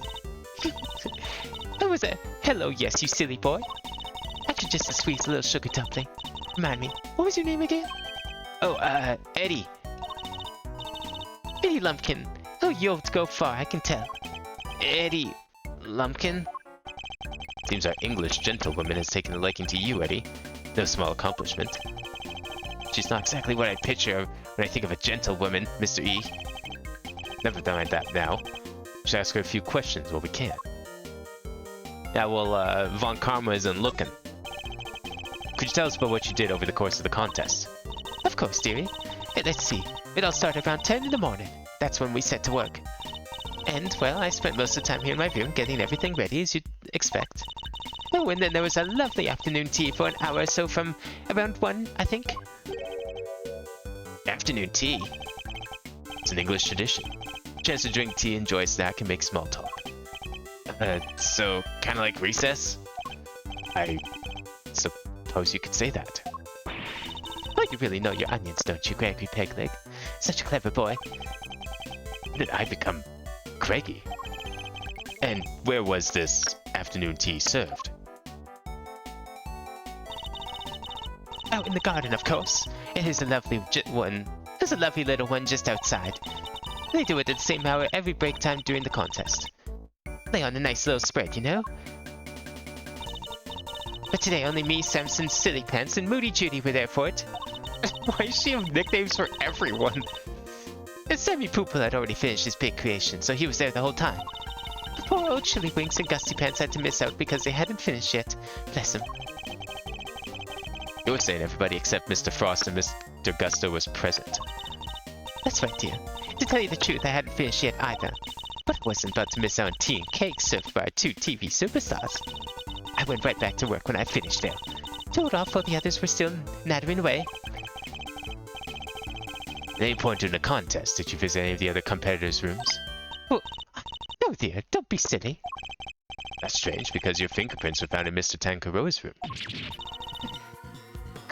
Caught red-handed. Wait, so you admit you were there?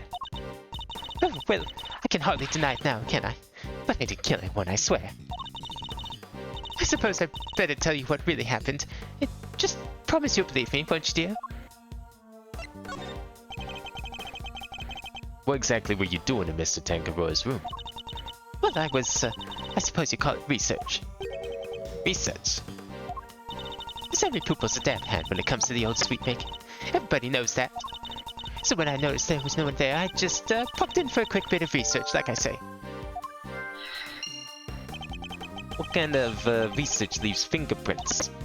Yes, well, it stands to reason I leave fingerprints, doesn't it? After all, it's hardly research if you don't have a little nibble now, is it? What? You ate little pieces of them? Oh, so she's responsible for the vandalism. So the traces of tampering in Mr. Tangaroa's room. That was all you. I'm ever so sorry, sweeties. I didn't mean to make a mess. I just had to take a little bite here and there, didn't I? So you take a little bites, you put your grubby little mitts all over all the chocolate, like, she can't help herself. I didn't want poor Sammy Poople to get upset, so it was just the teensiest bits and pieces. Oh, and the stand holding up the ship. You took a bite out of that too, I suppose. Oh, yes, dear. Of course I did. Why would you do that? Why would you go for the load-bearing part of the ship? Take any other piece. No one would have noticed, but no, you had to go straight for the stand. It was you. brought the whole thing crashing down. I'm so sorry, my lovely. Truly I am. Hold on. Isn't that why you left the? Is that why you left the afternoon tea early? Well, the cake and tea wasn't enough. You gotta get some chocolate in you too. You were heading off for a second, helping us sweets. Look, just please believe me. I never killed anybody, I promise. Actions were certainly suspicious. That's about all we can say for now. Is there anything we can present to her? Do you know anything about this? Oh, look at that. Don't you have the loveliest toys, Craigie Pegleg? What color? Oh, no, that won't do. Here, let me put a lovely splotch of cream on it. Don't put cream all over my photos. The hell? Please stop that. Fine. I guess you don't have anything else. How about this elf? Why is it missing a cloth? Did she didn't bring enough? This elf doesn't have an illuminated cloth over it like the others. It's not fair to leave the poor guy out, Miss Scone. Well, I didn't want to, did I, dear? But well, one of my cloths and one of my little machines went missing. Oh. Cloth and... What sort of machine exactly? Wood? You would. Okay, but I mean, to be fair, if it means getting... Is this before or after you get bribed with sweets, though? Because I feel like that's a big part of this. You know, be honest. You would a woman like that? You've got to be expecting something out of it. Oh, you'll never guess how it all works. Those luminous cloths are connected to these little thingamajigs. They're called, full spectrum light emitting devices. They send light down the main cable into each optical fiber strand. That's what makes the cloth glow. With a little bit of fiddling, you can change the light to any color in the whole wide world. Bright red like ferocious fiery flames. Cold blue like clinking crystals of ice.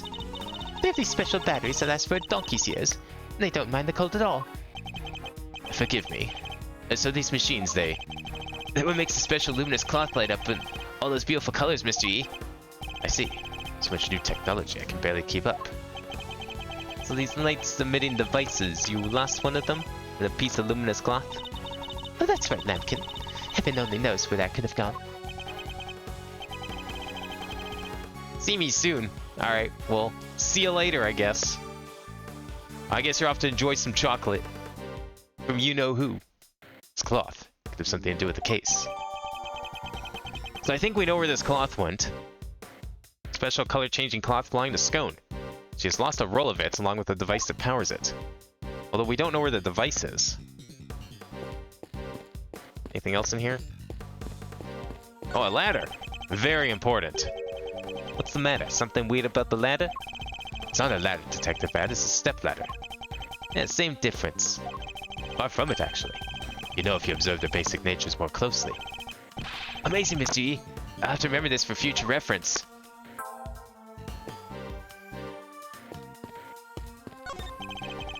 It's supposed to be the various tools Miss Scone used to build her castle. Buckets filled with cream, trowels, and the brush. You see a plasterer. Don't you go making jokes at my expense, you cheeky young devil. Better just slap stuff on walls like a silly old plasterer. I have to spread the cream out lovely and smooth, then work out all the rough patches. That's literally exactly what a plasterer does. It's like really finicky to hit some of the stuff in this room.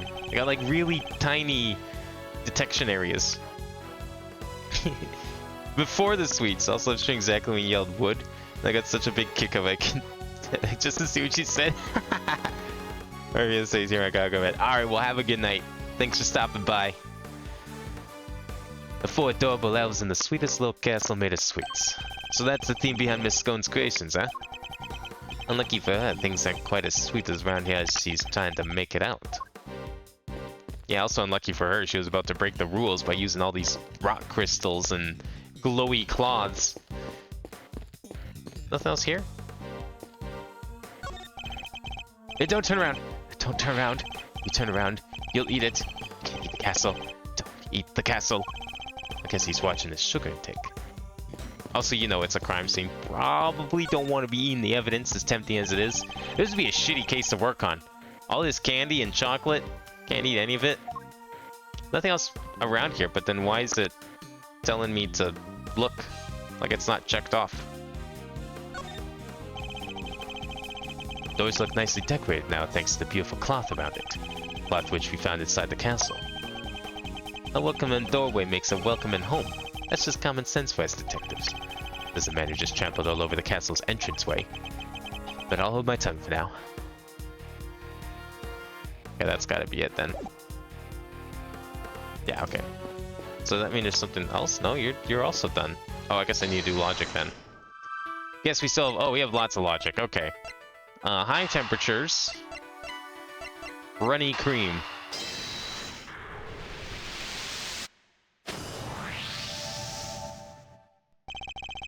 Whipped cream in this room is collapsing because the temperature is too high. 68 degrees. My messed up shoes can vouch for that. And yet... when you open the doors of the castle, the handles themselves were just fine. Yeah, they were sturdier than expected. Sturdy? That's not the way I would describe most things made of confectionaries. I think we better take another look at those handles, don't you?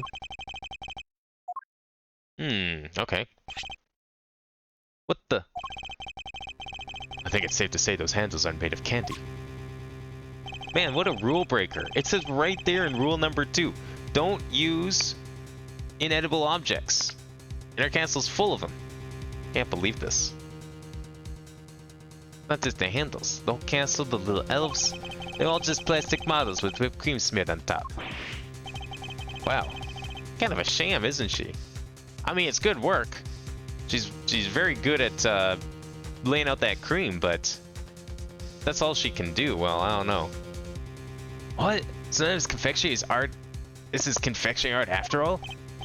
No, just simply made to look like candy. The cream having been added to lend it all an air of authenticity.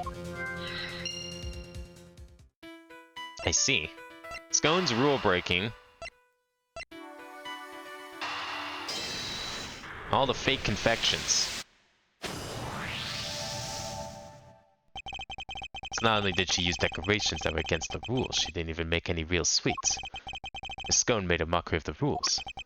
Yeah, guess she's not gonna get a crowned world's greatest now. Why is it so warm in here? You think it's got something to do with all this? Miss Scone's so-called creations were all fake plastic models, covered in a thick layer of whipped cream. That's a good question. I think we better go ask Miss Scone herself.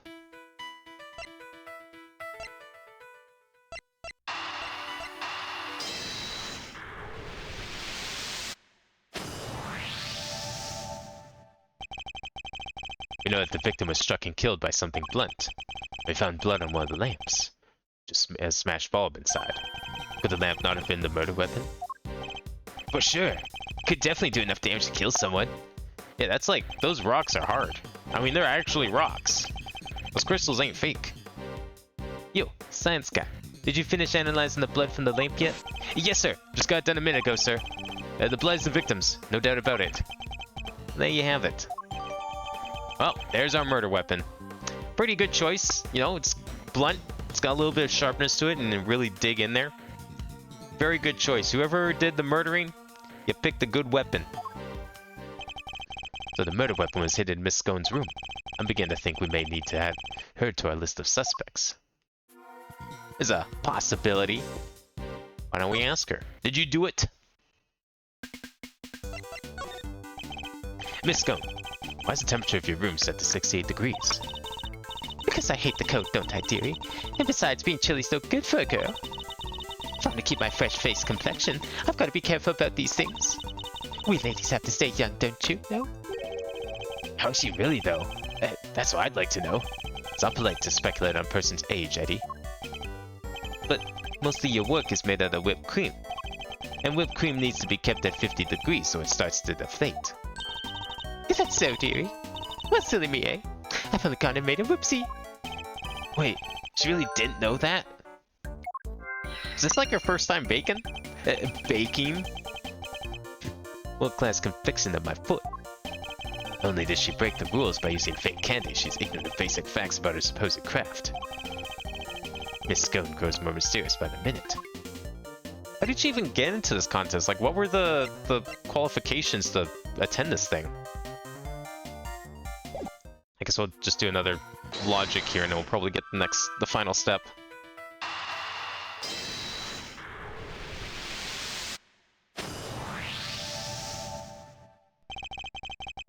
Miss Scone appears to lack basic knowledge about how confectionery is created, and she says that she snuck into another entrance room for research purposes. Hardly the actions of a world-class confectioner competing for a major prize. Yeah, not how I'd picture a top pro acting. Does she maybe just lack a little confidence, or, was she not actually a confectioner at all? Perhaps she has another agenda altogether. After all, we only just had her word for it that she went into that room to do some research. Wait, you mean maybe she went in there to commit a murder? There's no way of saying for certain just yet. But she is hiding something. That much I'm certain of. Does this case feel short compared to the last couple? That's enough investigating for now, don't you think? Yes, we've certainly found plenty of interest. Something's been bothering me for a while now. Mr. Von Karma would have surely found the murder weapon when you searched this room. And yet he didn't arrest Miss Scone. He didn't even seem interested in questioning her. I think our first priority should be to find out what he's really up to. Detective Bad, I have a few things I'd like to ask Mr. Von Karma. Me too. Him and, Scone. Oh, good you Betty Pumpkin. Stop staring at me like that. Appears Detective Bad is just as suspicious of Mr. Von Karma and Mr. Scone as I am. Miss Scone, would you be so kind as to accompany us? Oh, of course, dear. Where are we off to? Find Mr. Von Karma. Oh, there he is. Maybe this is our first big boss fight. We're gonna face off with Von Karma. Mr. Von Karma, we'd like to speak with you if that's alright. Judging by your faces, I'm guessing you found the murder weapon. We did. It's in Miss Scone's room. Which means that the Mr. Tangora should no longer be the only person of interest.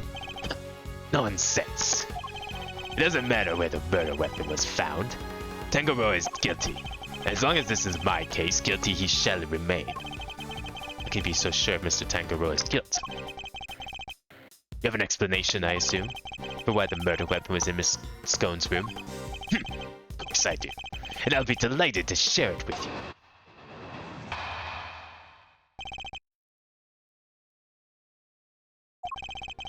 Tangoroa killed Frost with one of Scone's salt lamps in order to frame her for the murder. To complete the deception, he took it back to her room once the deed was done. After all, if it had been found near the victim's body, Tangoroa would have seemed doubly suspicious. Body may be hard to move, but a murder weapon? Considerably less so. And that is why there is no piece of evidence on the scene that pointed to a particular suspect. So it's your assertion that Mr. Tangoroa took the salt lamp back to Miss Scone's room. It is indeed. But it is more than an assertion. It is fact, based on my own investigation. You mean you have proof that he did so? I don't need any such thing. If you have a rebuttal, I'll be happy to hear it. But I highly doubt you'll be able to fault my logic. Yeah, logic. This guy's probably just gonna plant a bunch of evidence anyway.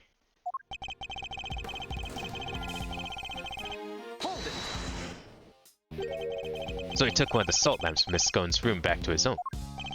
Indeed. He prepared it beforehand, knowing that it would be the perfect weapon with which to kill Frost. But we haven't found the lamp in Miss Scone's room. Surely this casts Miss Scone herself in a suspicious light. Perhaps if you let me finish. That was what I was saying.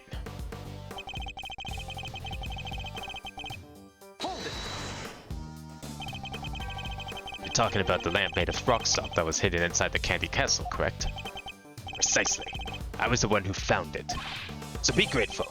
It's thanks to me that you even have such a vital piece of evidence. Why did you go inside the castle in the first place, if you don't mind me asking? Good point. Maybe he just wanted to see what it looked like in there? Fools! You think I went in there on a whim? I went in there because detectives are an incompetent lot. So I investigated it myself. But I had nothing to do with the initial investigation. That's right. Detective Bad wasn't part of this investigation until very recently. I wonder who was investigating before him. If you want my trust, Detective, you'll have to earn it. The good first step would be to stop wasting my time. Now, if you'll allow me to continue. Hold it. But he came under suspicion anyway due to the body being in his room. So why? Would you like to hear a favorite expression of mine? Even a dog can hold still and stay. Now let me finish. Only I could say the same to you. Hold it. I'm trying to figure out how, like, Samson would have been able to go to Frost's room, kill him, bring him to the chocolate, put him in the chest. Maybe he was in that room. I don't know. Killed him either way. Or, sorry, go to Scone's room, grab a rock, bring it back, kill him, put him in the chest, put the rock back, and then act like nothing happened. That's a lot of stuff to be doing when everyone's supposed to be in their rooms, working on their suites. Except Miss Scone, because she's a fraud. Maybe it was during one of the tea breaks? Apparently everyone was still in the rooms, though, during the tea break. So that could have been possible. So you think he hit the body in the chest, but removed the murder weapon from the crime scene? Yes. He foolishly believed his own creation to be the perfect hiding place. I'm sorry. I had to help myself. I think you mean you couldn't help yourself, no? Doesn't seem very sorry to me. In any case, the weapon was taken away while the body remained at the scene of the crime. Hold it. But if there's no proof, how can you say for certain that Mr. Tangaroa is the culprit? Is that the best you can do at pressing me? Listen here. The presence of the body in Tangaroa's room is in itself proof enough of his guilt. Objection. And you didn't find evidence pointing to any other possible suspects? Perhaps you should take another look. You might. You really don't give up, do you? There is no need to take another look. Tangaroa is guilty. End of story. If you insist on asserting otherwise, then show me some proof to back up your ridiculous claims. Have to think back over the scene of the crime. If Mr. Tangaroa really isn't guilty, then there must be something that points to somebody else. Pressing Miss Von Karma on any of his statements won't have much of effect, I fear. My only hope is to find a piece of evidence that contradicts his claims. Yeah, this is just like the case we had with him. Pressing him did not work too well. Okay.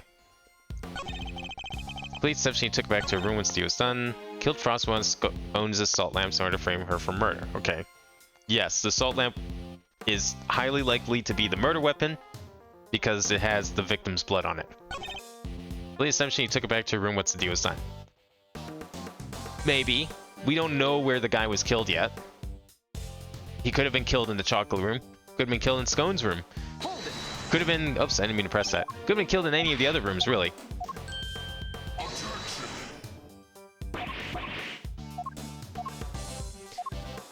What else we have here? We haven't found near victim's body. Tangaroa have been seen doubly suspicious. I mean, I guess Tangaroa's room and all that being the scene of the crime. Body may be hard moved, but murder weapon considerably less so. We don't know where the body died. No piece of evidence on the scene that pointed to a particular suspect. What about this thing? We don't know where this is. Objection. No, okay. We're not going to bring that up. I guess it's not kind of flimsy at the moment because we don't even know what it is. Is it the victim's? Is it someone else's? Yeah, it doesn't really say anything. Okay, I think the last statement though is definitely what we want. Let's think this over a little again. Maybe we need to check the crime scene notes specifically. Hold it. Oh my god, I pressed L instead of R. Why did I do that? Objection. I didn't mean to do that.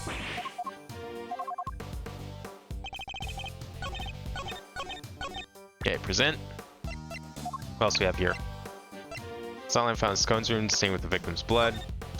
Yeah, it's probably not really a whole lot to this, I don't think.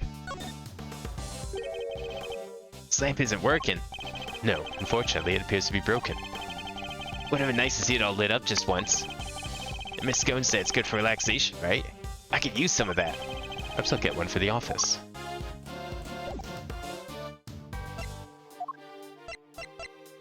Yeah, let's take a look at these notes again. Victim's body is found in Samson Tangarora's room inside a chocolate treasure chest. The lid was closed until the ship collapsed. Part of the treasure chest that was covered in blood is missing. Every other item in the room is also missing a piece of itself. That's because of Miss Scone. The cause of death appears to have been blood loss following blunt force trauma.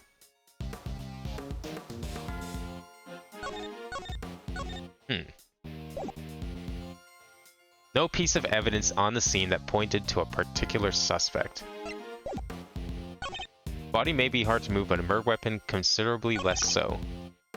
No piece of evidence on the scene that pointed to a particular suspect. What about lack of evidence?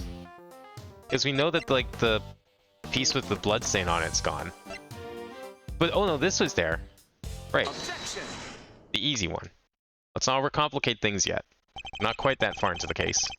It's true that the murder weapon and the bloodstained chocolate were removed from the scene of the crime. But something else remained that does point to one person in particular. Take another look at the photograph of the body, if you will.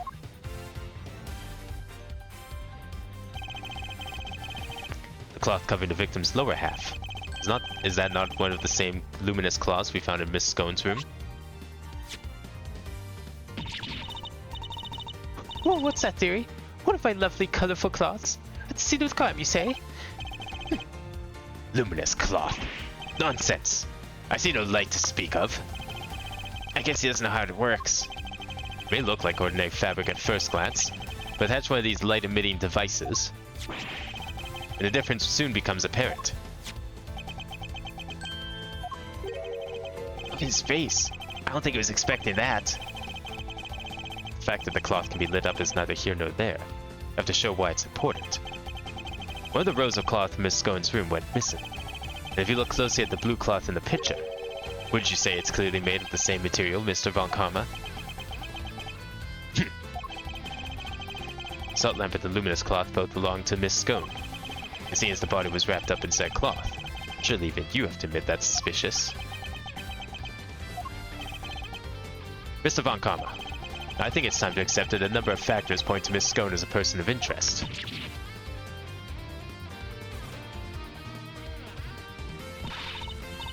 Pretty peg-leg. How could you? You're accusing me of all people. I'm not accusing you of anything just yet, but I do think you're hiding something. That's not... Just to clarify, your assertion is that both the murder weapon and the cloth were in Mrs. Scone's room prior to the murder? Exactly. Something funny? Only that you've walked so carelessly into my trap. Neither the cloth nor the murder weapon were in fact in her room. So sorry to break it to you. Then why were they in her room now? How do you know where they were before the murder? What's he mean? Tangarora spotted them before the contest began and noted that the lamps and cloth contravened the rules. He subsequently confiscated them and took them to his own room for safekeeping. Then why are they back in her room in the castle? What? Then after the contest began, nobody saw hide nor hair of Frost as he had secluded himself in his room. And the only person capable of entering his locked room was Tangarora, possessing the only key. And as you now know, he was also in possession of the lamp that used to commit the murder. So you see, I have everything I need to get Tangarora convicted all along. Well, how does it feel to have lost to me before even setting foot in the courtroom? This can't be happening. Wait, all our hard work was for nothing? Miss Scone, why didn't you tell us your stuff was confiscated by Mr. Tangarora?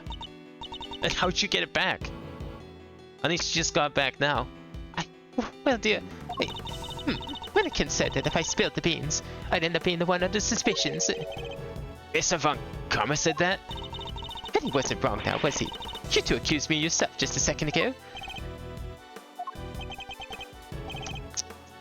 Pathetic. Curse you, Von Karma. You led us to the murder weapon knowing we'd make certain assumptions as a result. One more thing, my pathetic friend.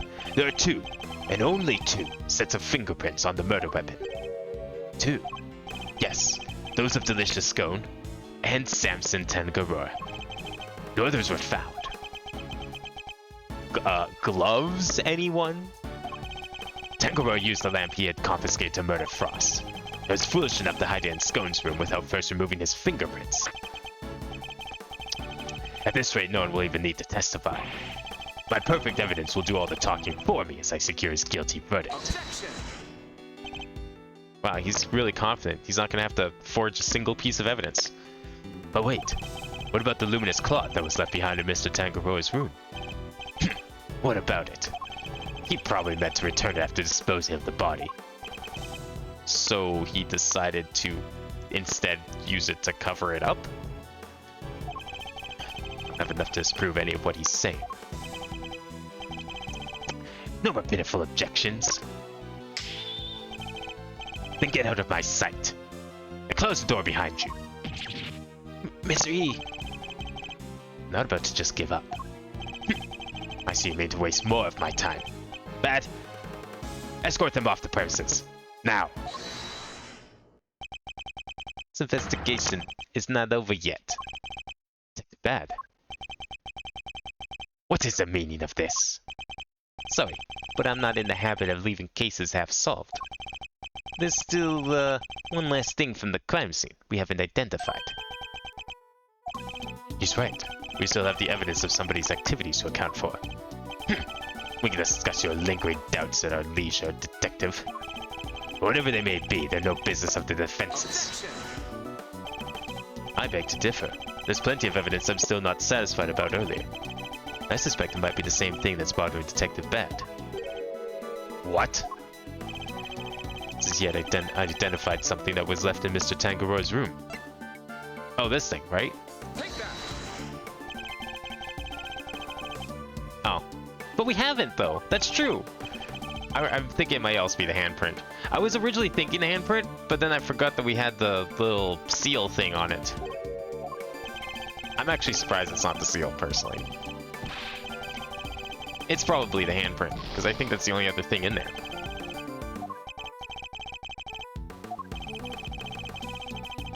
Because we don't know whose handprint this is.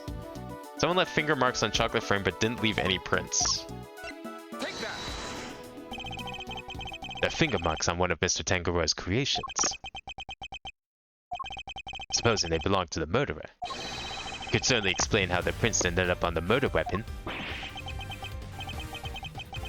How do you know so much about the crime scene? Because I let them look around. You let the defense into this examine the scene, Bad? Are you out of your mind? I don't remember you telling me not to.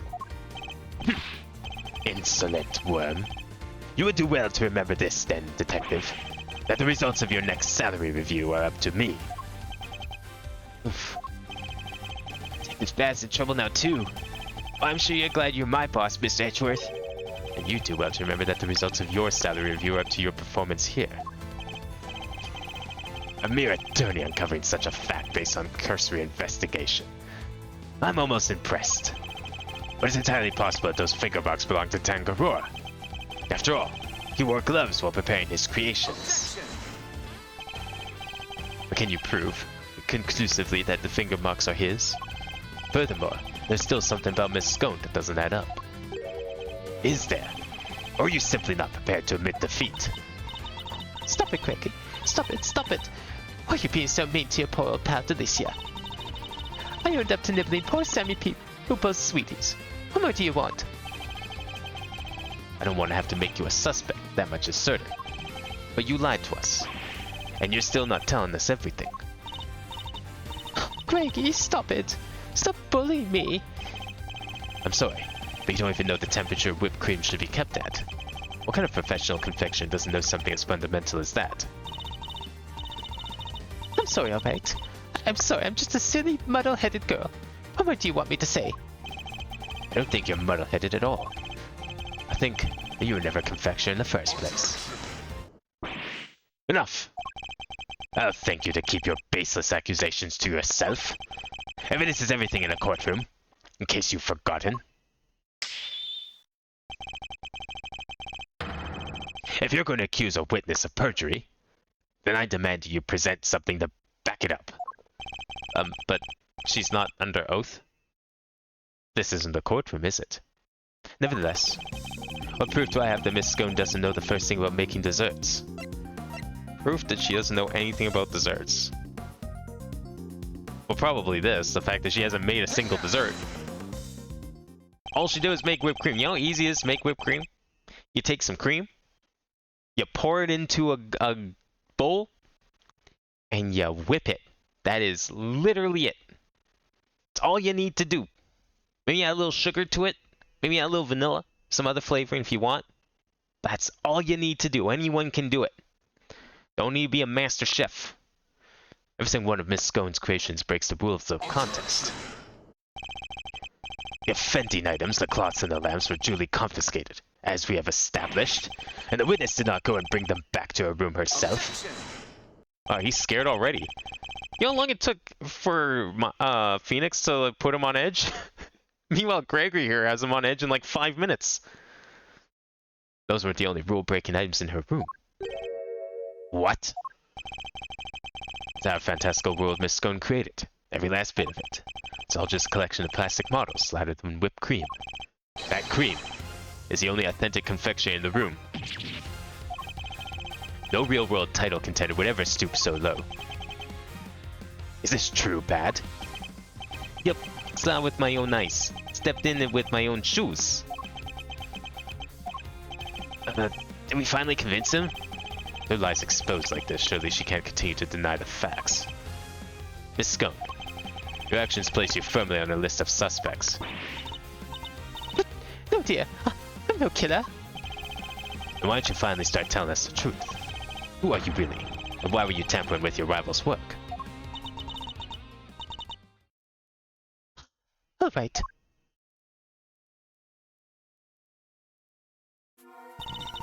The truth is, I'm not the adorable little cook you see before you. I'm actually a pharmacist, if you can believe that. A pharmacist? That's not the reveal I was expecting. Can't blame him for being so surprised. This couldn't be further from what we'd imagined. So what's somebody in your line of work doing entering a contest like this one? Well, I just love eating sweeties, if you must know. And Sammy Poople sweeties are the best, or so they say. I just had to enter. I didn't mean to end up making it all the way to the final. You didn't mean to... What? How did you get away with it so long? Even Mr. Von Karman's lost for words. That's it? That's the only reason you're here? Yes, dearie. And it was worth it. Samson's silly pants and sweeties are the tastiest treats I've ever did eat. The finger marks. Were you the one wearing the gloves? No. That wasn't me, dear. I don't even wear gloves.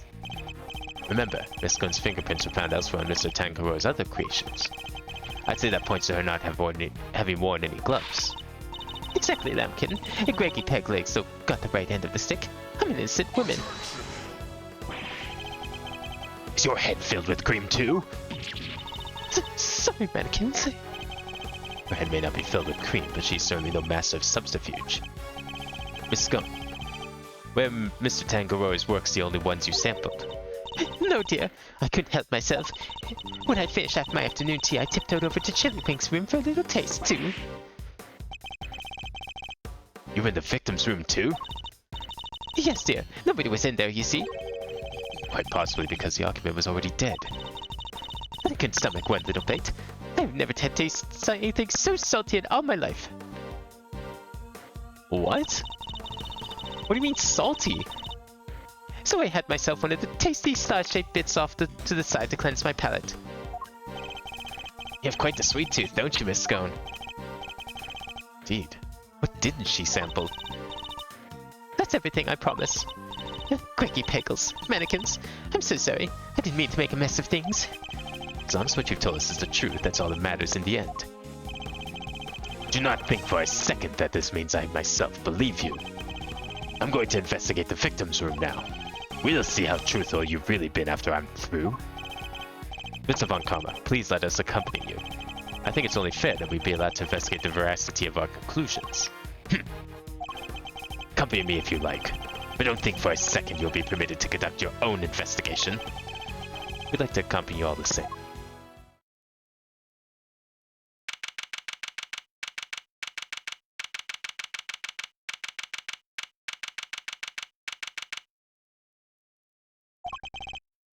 What in the... What is the meaning of this? Whoa. What the hell happened here? Everything melted. We got the frost room. We saw nada. It was all gone. The whole enchilada. Was this the work of the culprit? A dead body hidden in a chocolate chest? A murder weapon moved mysteriously to another room? This case was a real peach. I was going to take some serious sleuthing to get to the bottom of it all. Well, shit. That's one way to clean up evidence. A mythical ice bullet, if you will. Except here it was literally ice.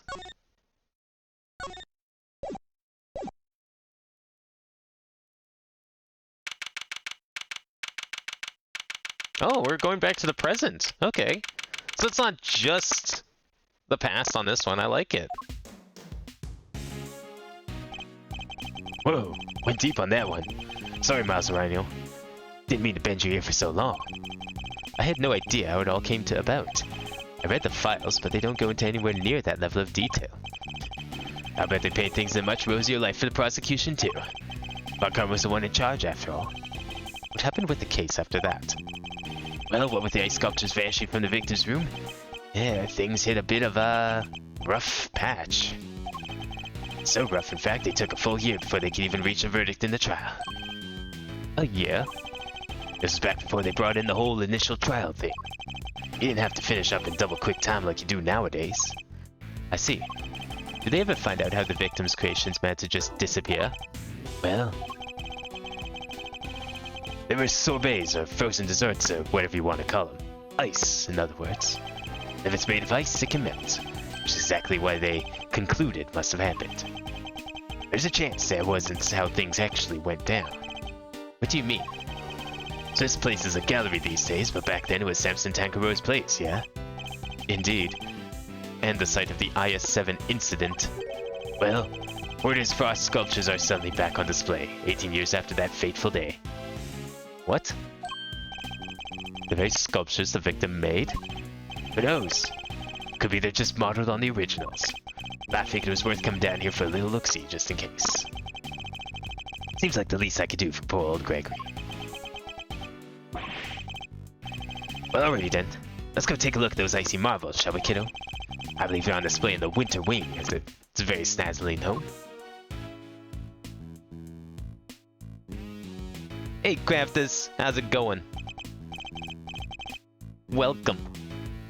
So, Winter Wing. Winter Wing. Maybe it's the one with the pine tree in front of it? Huh? I don't believe it. It's locked. The gallery's open for biz, but the Winter Wing's off limits? What gives? Fender. Perhaps you should look more closely at the pamphlet we were given. The Winter Wing is over there.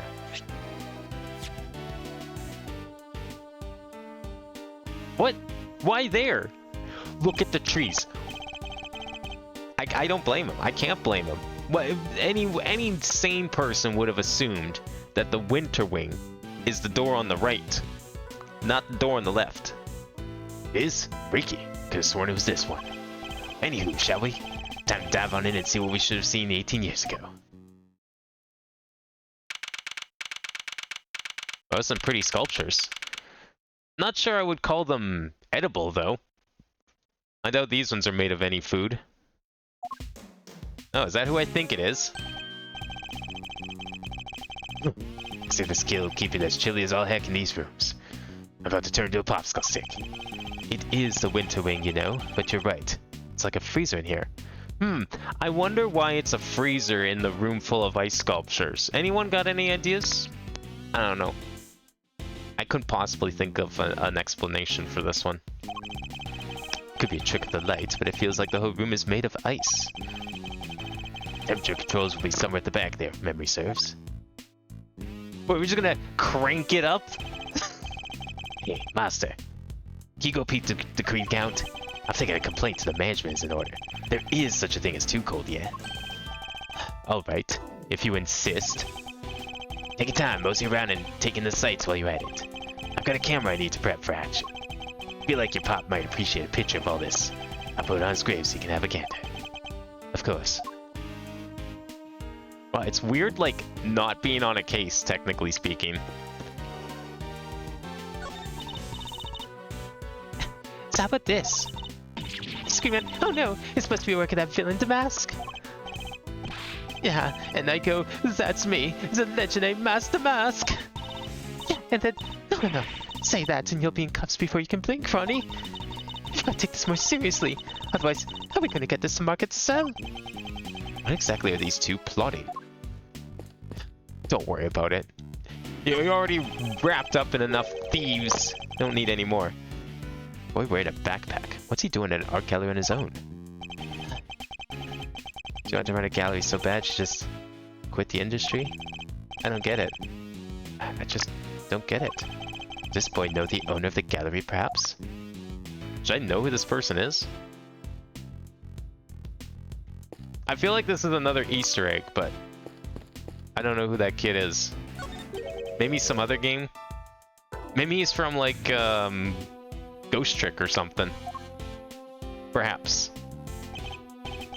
Vendor, can't seem to find the temperature controls you mentioned. Oh yeah, it's a little tricky if you don't know where it's at. Wait, was there a kid like that in Trials and Tribulations? Maybe? No. I don't think so. That's like a new character, I'm pretty sure. Here, I have it open for you in jiffy. Huh? Dang thing's locked. Well, yeah, it's locked. You don't want people just going around and fucking with the temperatures in the ice room. You're gonna make a mess. Makes sense, I guess. Wouldn't want the visitors cranking up the thermostat and melting the art. According to the pamphlet, the winter wing is kept at a constant 27 degrees. That's below freezing. But Fahrenheit freezing. That's like super cold.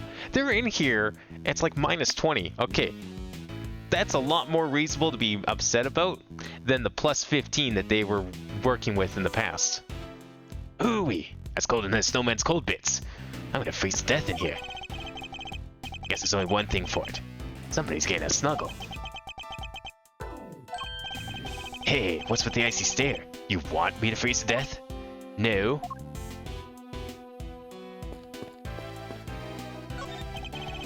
There are two large ice statues on display here. Guess these are remakes of Frost's work from 18 years back. Real eye-catching stuff. Ice sculpture's a heck of an art form, huh? It is. These are the works my father never got to see. I think that I get to see them instead, so many years later. Sorry to butt in while you're deep in a think hole, Master. Would you mind looking at this way, sec? This way? Beautiful, yeah, just like that. Doesn't even smile for the camera, come on. This man's putting this picture on your dad's grave. You could smile for that at least. Fender, really? Say cheese! Please don't do that again. I don't like having my picture taken. My bad, big guy, my bad. Had to check this whole thing was still working is all. Now that you mention it, your camera does look rather ancient. Yep, vintage model. You ever heard of an instant camera? Develops the picture right after you take the shot. Still twist my noggin trying to think how it works. I know what an instant camera is, although I've never used one. Should've known Mr. Know-It-All would know it all. Really are your father's son. Alright, step aside. I need to get some good shots of the room here.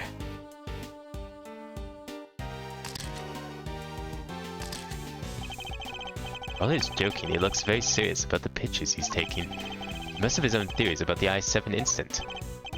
Oh, I should have been a paparazzo. Those are gold. And they develop right away. Wanna see? Well, since you've already shoved one in my face. Alright, Brainiac, question. What do these two sculptures represent? They appear to represent Taurus and Gemini, two constellations best observed during winter time. Bingo! He shoots, he scores! Oh, you're a regular encyclopedia master. Guess that's why this is the winter ring, right? Because they have the winter star stuff on display here. Anyway, seeing as I'm the nicest old rogue in the block, that one's yours for keepsies. Thanks.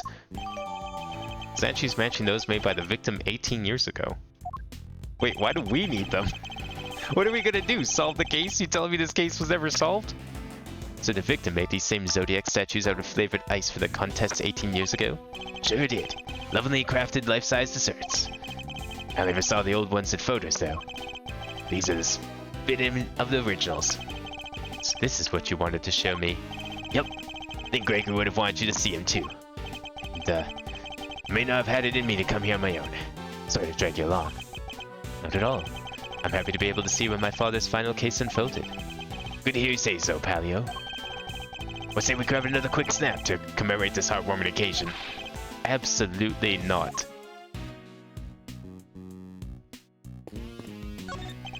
It's a statue of a rather ferocious-looking bull. Not a gaze one would want to be fixed with. But then I was always taught to return to a stare with a stare. Although, in this case, the discretion might be the better part of valor.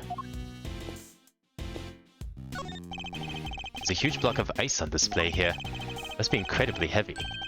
Though maybe not, what with it being hollow on the inside. How is it hollow on the inside? That's impressive. Never seen a hollow block of ice. There's a constellation engraved into the surface along with some explanatory text. The Pleiades, known to some as Subaru, they form part of the larger constellation of Taurus. Why come so many stars in one tiny part of a single constellation? I guess people in ancient times weren't hugely careful about such things. Alrighty, I got the shots I wanted. Shall we scoot on over to another wing and see what's cooking? Might as well do the full tour while we're here. I suppose so. Uh-oh. What was that? Came from the fountain room. Come on, let's go see what's up. Oh no. Someone dying now? Oh, maybe? What are you doing here, Larry? Is Larry about to get accused for more murder? Again? How many times is this now? There's someone on the ground. And is that...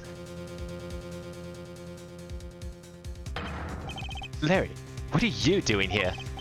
Actually, never mind that. What on earth is going on? Edgy! You should have seen it. It was awful. Just calm down and tell me why there's an unconscious man on the floor. I didn't do anything. He just fell down in front of me. Wait, I know this guy.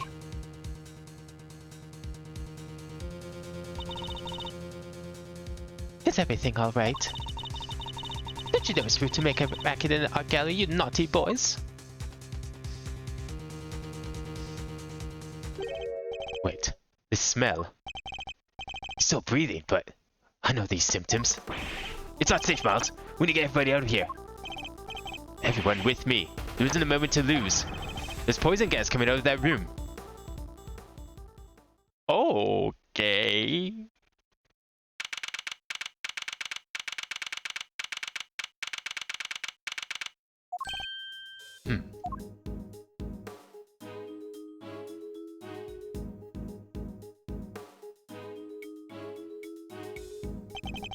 How's the victim doing, Fender? Not good. He inhaled a lot of gas. He's still out. He sounds like it's pretty serious. But the paramedics said there's no signs of external injury and he was conscious before it happened. Anyway, he's alive. Just barely. He's lucky we found him when we did. But like I said, he's not out of the woods yet. They put him in the medical room with a specialist. I see.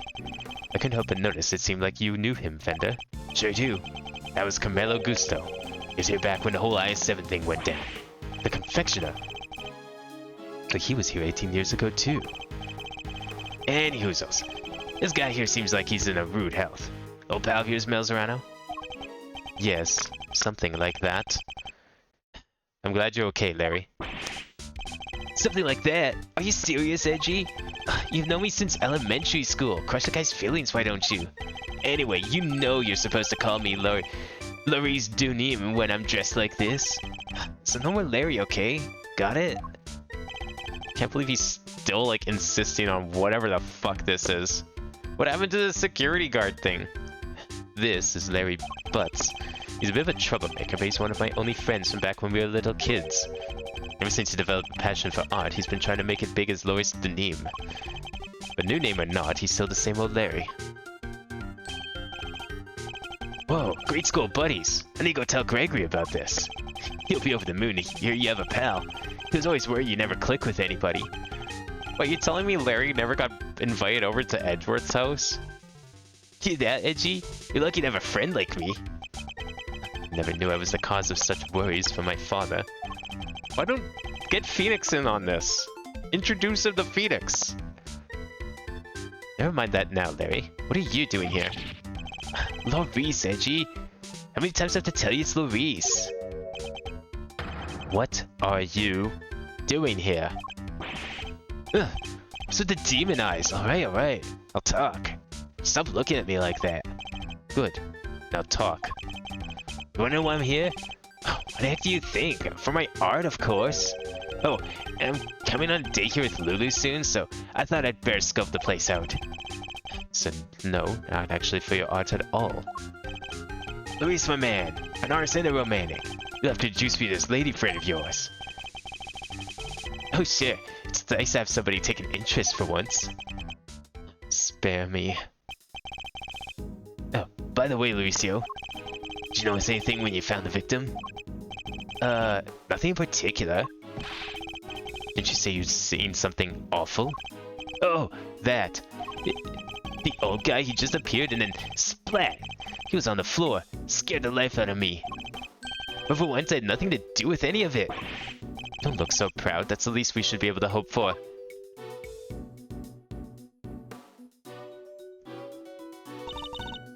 Tea at a time like this? Honored guests, I can only apologize for the trouble you've experienced. I'm Judy Bound, the gallery manager. The person from the I-7 incident. Good to see you, Judes.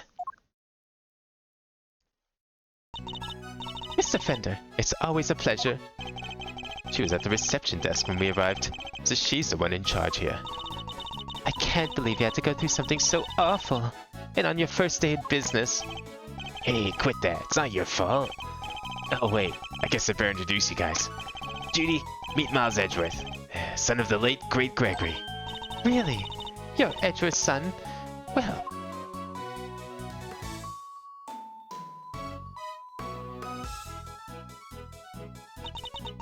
Isn't this fabulous? That great man's son here with us. 18 long years have passed, but now look, he's here at last. It's very lovely to meet you, Mr. Fine Attorney number 2. Judy, that was a bomb. I'm seeing you're as good in voice as ever.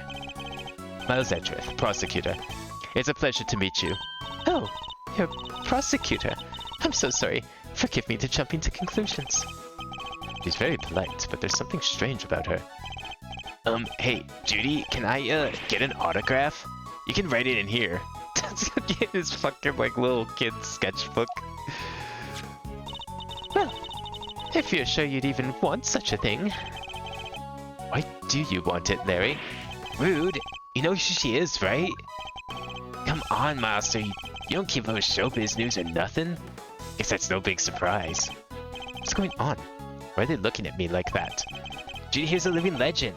It's not just TV, movies, musicals, chart-topping hits, you name it. I think this man's a little too obsessed with the Steel Samurai to care about literally anything else.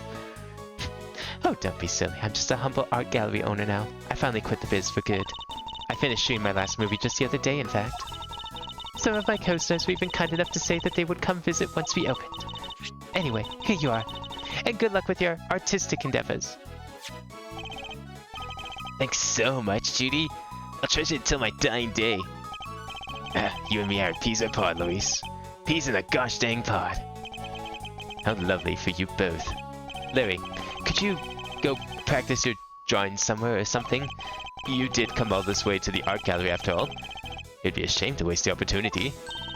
A real artist drawing our exhibits? Oh, what an honor. Guess even you can have a bright idea once in a while, Edgy. Alright, Judy. Seeing as you're so nice about it, guess I will. Be right back.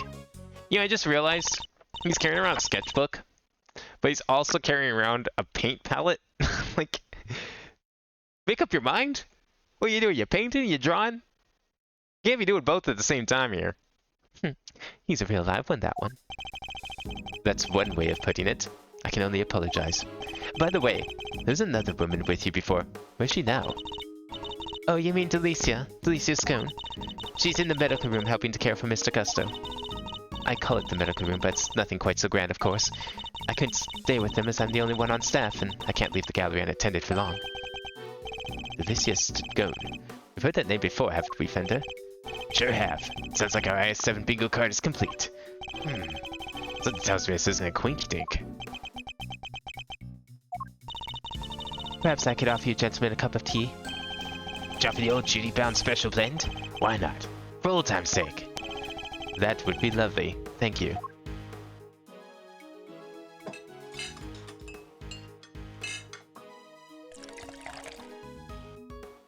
I wonder if Edgeworth likes his plates cold. Now, if you'll both excuse me, I better go and explain things to the other visitors. You do your thing, Jutes. Thanks again.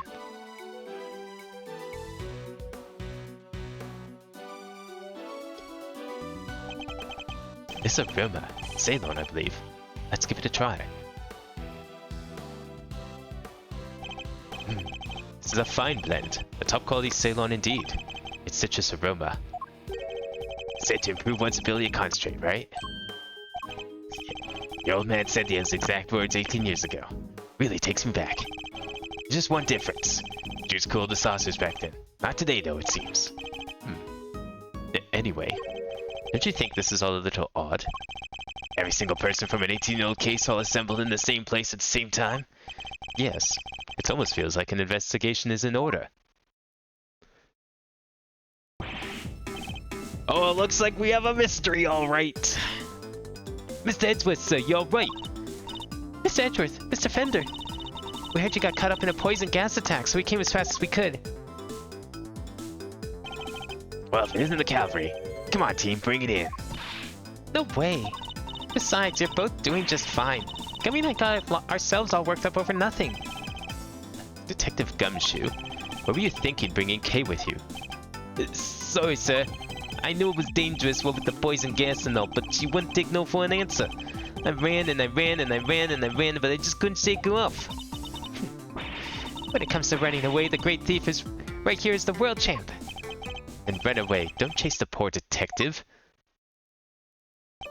You don't run away to the crime scene. I'll sit, sir. Just say the word and I'll head in there and start investigating. You guys stay here. That gas could still be dangerous. Alright, we're counting on you, detective. Good luck in there, Dickie boy. You know, if we're still comparing Bad to Gumshoe, Gumshoe, like, I feel like he gets the job done. Maybe he's a little, you know, missing a couple of marbles sometimes, but he gets the job done. I don't think Bad would be running into a room full of gas to do investigating.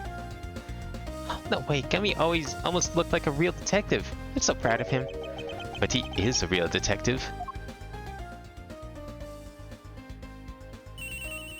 You know Gumshoe's doing a good job when even Edgeworth thinks that he's doing a good job. This is Edgeworth speaking. Mr. Edgeworth, looks like the gas is mostly dissipated, sir.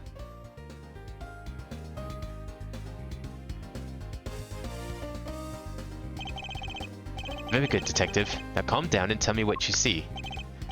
Yes, sir. First up, the exhibits. There's a statue of 2 people on the left side. And on the right, some kind of two-horned animal. Wait, statue of 2 people and a two-horned animal. That sounds familiar. In fact, it sounds identical to the display in the Winter Wing. Other than that, the place looks looking pretty damp. The sprinklers sprayed the place good. Must have stopped the gas from spreading. Wasn't it like almost minus 20 or something in there? How did any water go off? Maybe the water's warm. I don't know how fire suppression systems work. I would imagine the water is probably a little warm, because I'm just thinking, like, if the room's that cold and you set off the sprinkler, it's not going to be raining, it's going to be snowing. The sprinklers? Are there any signs of a fire? No, sir. And the fire alarm hasn't been triggered either. Sprinklers look like that type that detect heat and smoke. I guess that would make sense. When they detect something, they send an alarm, either fire or smoke, to the security room. I guess they read the gas with smoke and triggered the smoke alarm that way. And was anyone in the security room when that alarm went off? This place only has one employee, and that's duty bound, the manager. Hey, I know a security guard you can hire if you need one. He was just here a moment ago. And she was in the reception desk across from the security room in the whole time since the gallery opened. What's the point of having a security room, though, if you're not going to have someone in there monitoring 24/7? I feel like you should definitely hire someone for that. So she heard the alarms from across the way and turned on the sprinklers? Yep, seems like they can only be switched on manually, and only from there. Wouldn't want that out getting soaked for no good reason, I guess. And if it's manual, you can maybe even check how bad the fire was and try to get some stuff out first. So if it's manual, you hear the fire, so you run into the room full of fire to try and rescue things, and then run back to turn on the sprinklers. I don't think that's a very good setup. So the security setup is geared around protecting the exhibits. It makes sense in an art gallery, I guess. And one more thing, it's freezing in here. This isn't the autumn wing, it's the deep midwinter wing. So the autumn wing is cold too. I checked the temperature, it's 26.5 degrees in here, sir. Why is the autumn wing being kept at the same temperature as the winter wing? Yeah, what the fuck? It's like the same statues too. That's all I got for now. I'll let you know if I find anything else, sir. Understood. Thank you, Detective Gumshoe. Well, that just raises more questions. What kind of art exhibit is this? I want to see the other two rooms. What did Gummy have to say? He said that the autumn wing is actually quite wintry. Huh? I don't get it. I'm wondering what it could mean myself. It's a bit hard to tell from out here. We should try to get in there as soon as the police are done with their investigation. Amen to that. We need to see what the deal is for ourselves. Is there anybody else who might know something in the meantime? Oh yeah, there's this one guy. Miles' best bud. Is... what? If we have to. And I guess we have to.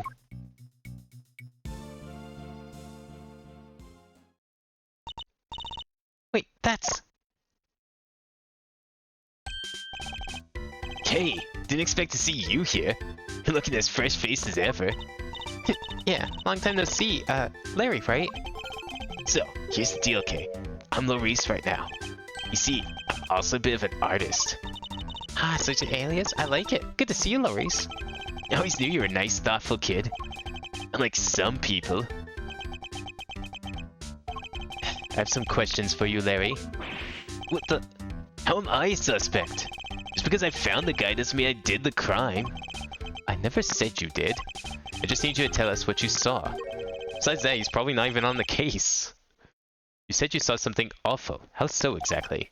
Look, I didn't see anything and I didn't do anything, okay? I don't think I did anyway. Oh, Chief. You don't sound too sure of yourself at the end there. Something you should know about him, Fender. When something smells, it's usually the butts. We've been saying that about Larry for 26 years now. His ability to attract trouble is legendary, for want of a better word. His ability to cause trouble, too.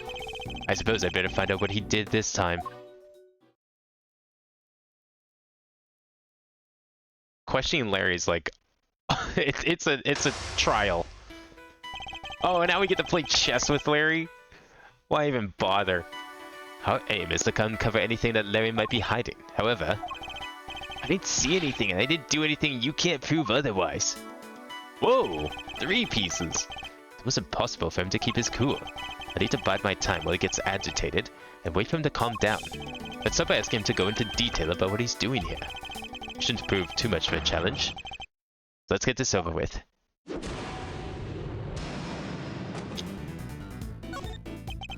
Why exactly did you come to the gallery today? What kind of question is that? What, you think I don't belong in a gallery or something?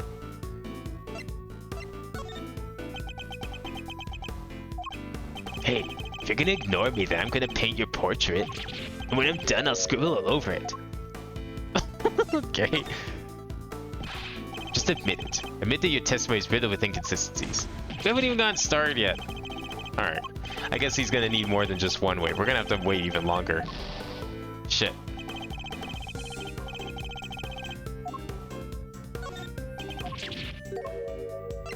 Alright, bide my time once. Bide my time again. Just let it all out, Larry. I'm joking, okay? I never scribble on one of my pieces. How could I? They're valuable artworks. According to you, perhaps. Imagine I might struggle to agree. Oh, laugh it up, funny guy.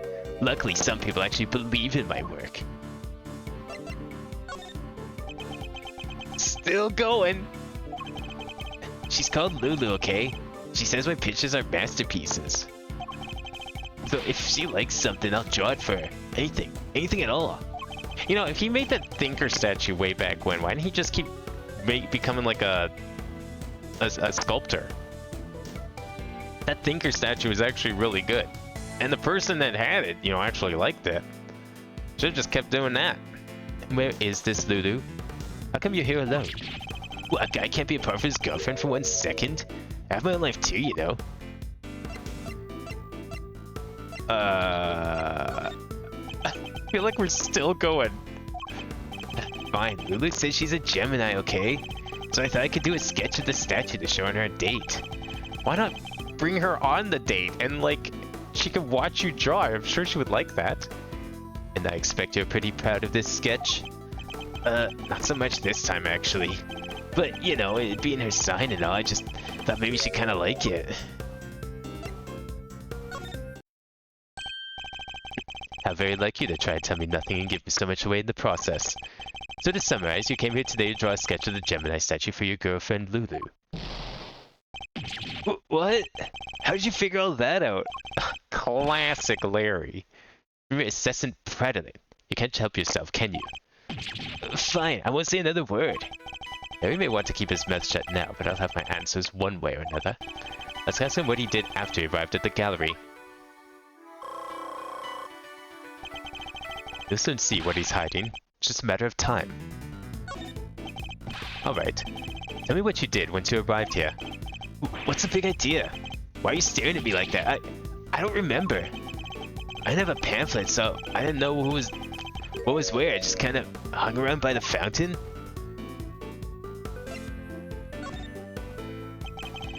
You didn't receive a pamphlet when you paid your entrance fee at the reception desk?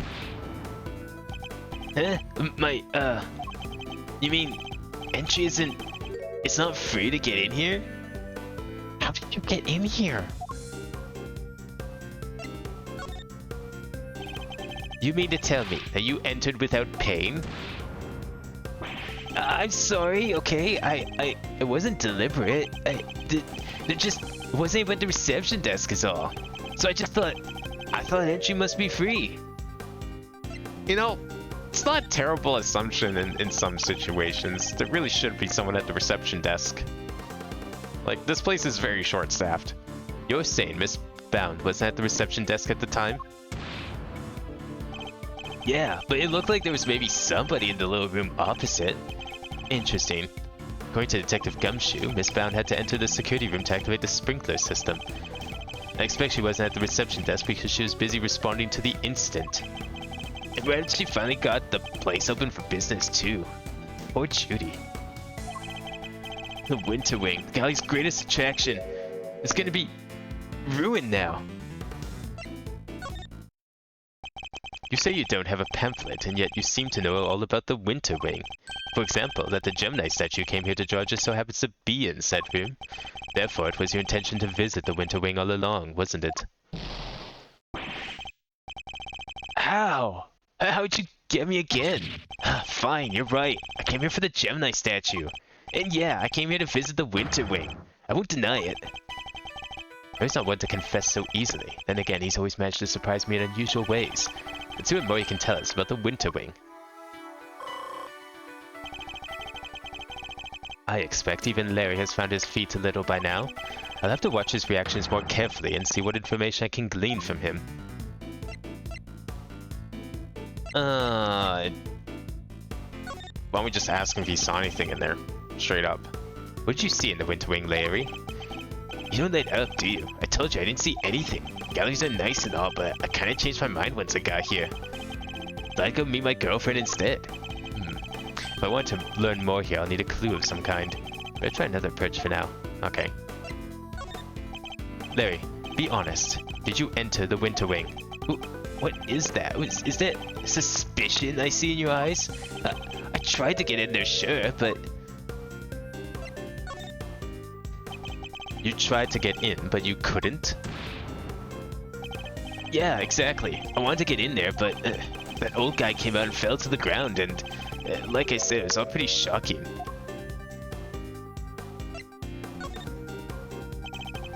So you were unable to enter the Winter Wing because the victim emerged and collapsed in front of you? Yeah, he came out the Winter Wing door, and then down he went. It wasn't the Autumn Wing that the victim came out of?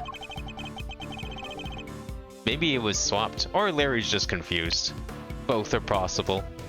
That stupid poison casting had never happened. I'd be in there happily sketching away right now. Larry seems to have the Autumn and Winter Wings mixed up. Regardless, it seems his aim really was to make a sketch of one of the statues. This could be a useful clue. What'd you see in the Winter Wing, Larry? You don't let up, do you? I told you I didn't see anything. Guys are nice and all, but kinda changed my mind once I got here. Thought I'd go meet my girlfriend instead. I think it's time to deploy my clue. Didn't you say you came here to make a sketch of one of the statues for your girlfriend? You gave up on that a little easily, didn't you? Surely you saw something, even if you were distracted by the victim's collapse. Well, I didn't not see something, but that doesn't prove I did see something totally terrifying either, does it?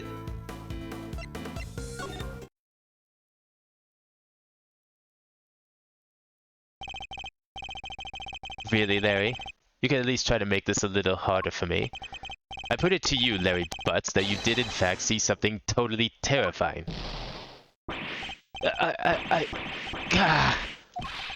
How do you do it, Edgy? Are you some kind of mind reader? Fine, I guess there's no point trying to keep it a secret any longer. I'm not sure there's much point in you trying to keep any secrets, given your track record. Wasn't exactly the most edifying use of my time, but that's checkmate.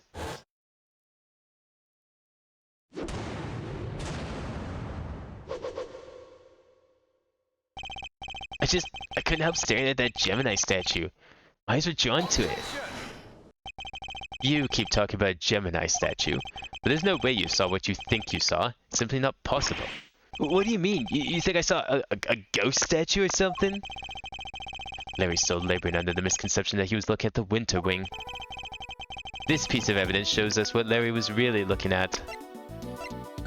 I want to take a look at this pamphlet. Yeah, why are they swapped? That doesn't even make sense. Why is the Winter Wing got a autumn tree in front of it, and the Autumn Wing has a pine tree in front of it? Are the Summer and Spring Wings also swapped? Is this like some artistic thing I'm too stupid to understand? Wait, what? Then why are they laid out like this? This is so confusing. There's so many things wrong with this. Oh my god, what are we getting ourselves into? How many times do you think this piece of evidence is going to come up? Take a look at this pamphlet. The Autumn Wing features sculptures depicting Capricorn, Aquarius, Pisces, and Aries.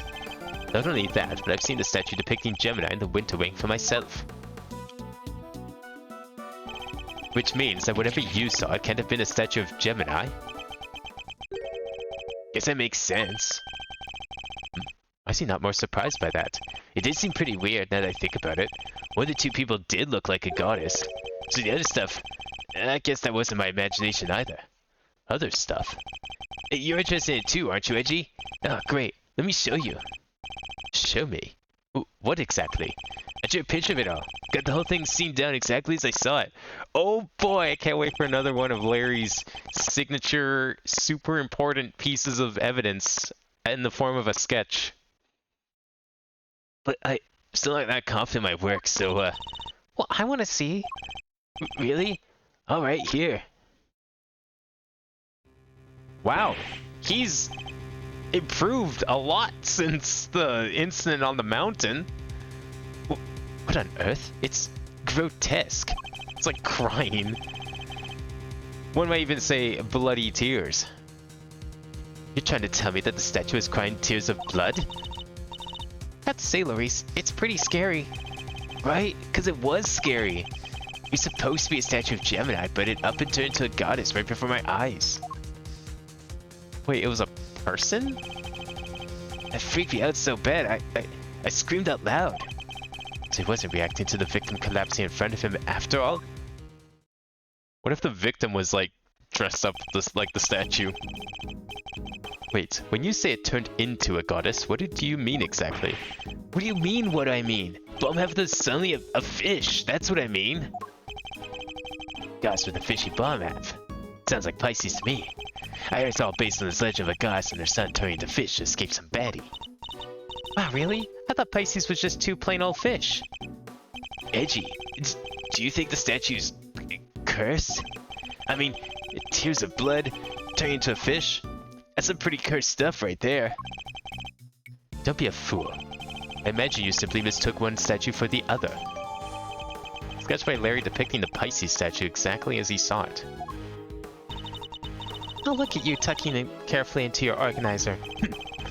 I simply thought I might have a use for it later. Maybe in the bathroom. Damn. That means you're gonna put it up on the wall so you can look at it every time you use the toilet, right?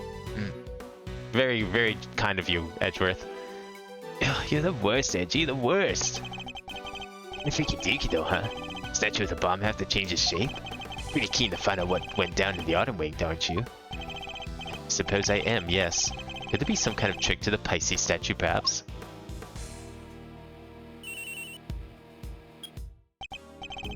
Yes, Edgeworth speaking. I'm just about done in here, sir. There's no danger from the gas anymore. You can come in now. Thanks. Good work, Detective. It seems it's finally safe to enter the autumn wing. Good detective, sir, is impeccable timing. Come on, let's go take a look. I want to see this Pisces statue. You going in there, Kay? Then maybe I should come along too. Did you really think I was going to leave you out here on your own? I know better than that. Alright everyone, to the autumn wing.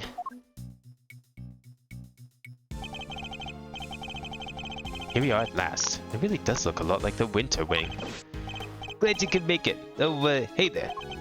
Yo, Harry, was it? Good to see you, Harry. No, for the last time, the name is Louis Deneen. Detective, your report if you don't mind. Yes, sir.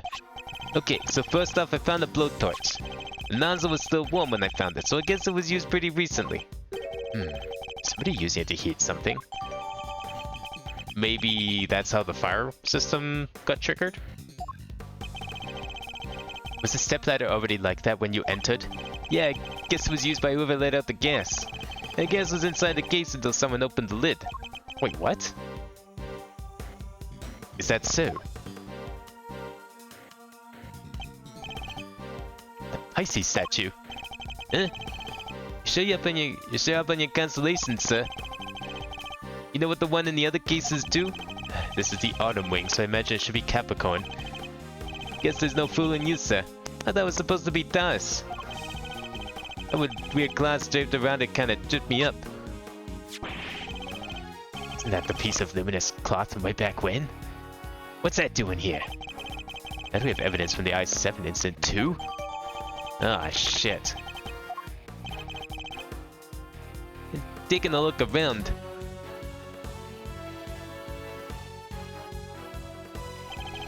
It seems there's a piece of luminous cloth in each of the other cases too. Yeah, that just makes me want to see what's hiding underneath real bad. Sir, let me whip them off for you, right? You know, I just thought of something. Both of these rooms, they're like sub-freezing temperatures, and yet they both still have a flowing river on the side. That river has to be flowing pretty fast if it's not freezing. Or maybe the water's heated. Could be either or. Wow, they're beautiful.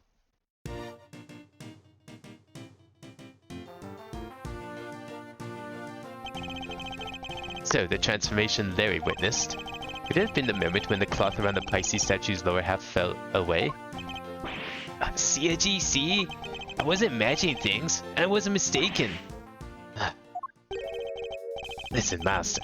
I think we can all agree this room is fishier than a bucket of fish. I just said somebody deliberately tried to make this room just like the Winter Wing. Yes, I was thinking the exact same. They even covered the statues up in just such a way as to make them look similar. With the cloth over the bottom half, the Pisces and Gemini statues look almost the same. Deal for Capricorn. For his bottom half up, he looks pretty much like Taurus. Yeah, the other two can't be fixed easily, so covering up their cases completely was the only answer. So somebody went to some lengths to disguise the Autumn Wing as the Winter Wing. I'd say we need to take a closer look at things in here, wouldn't you, Fender?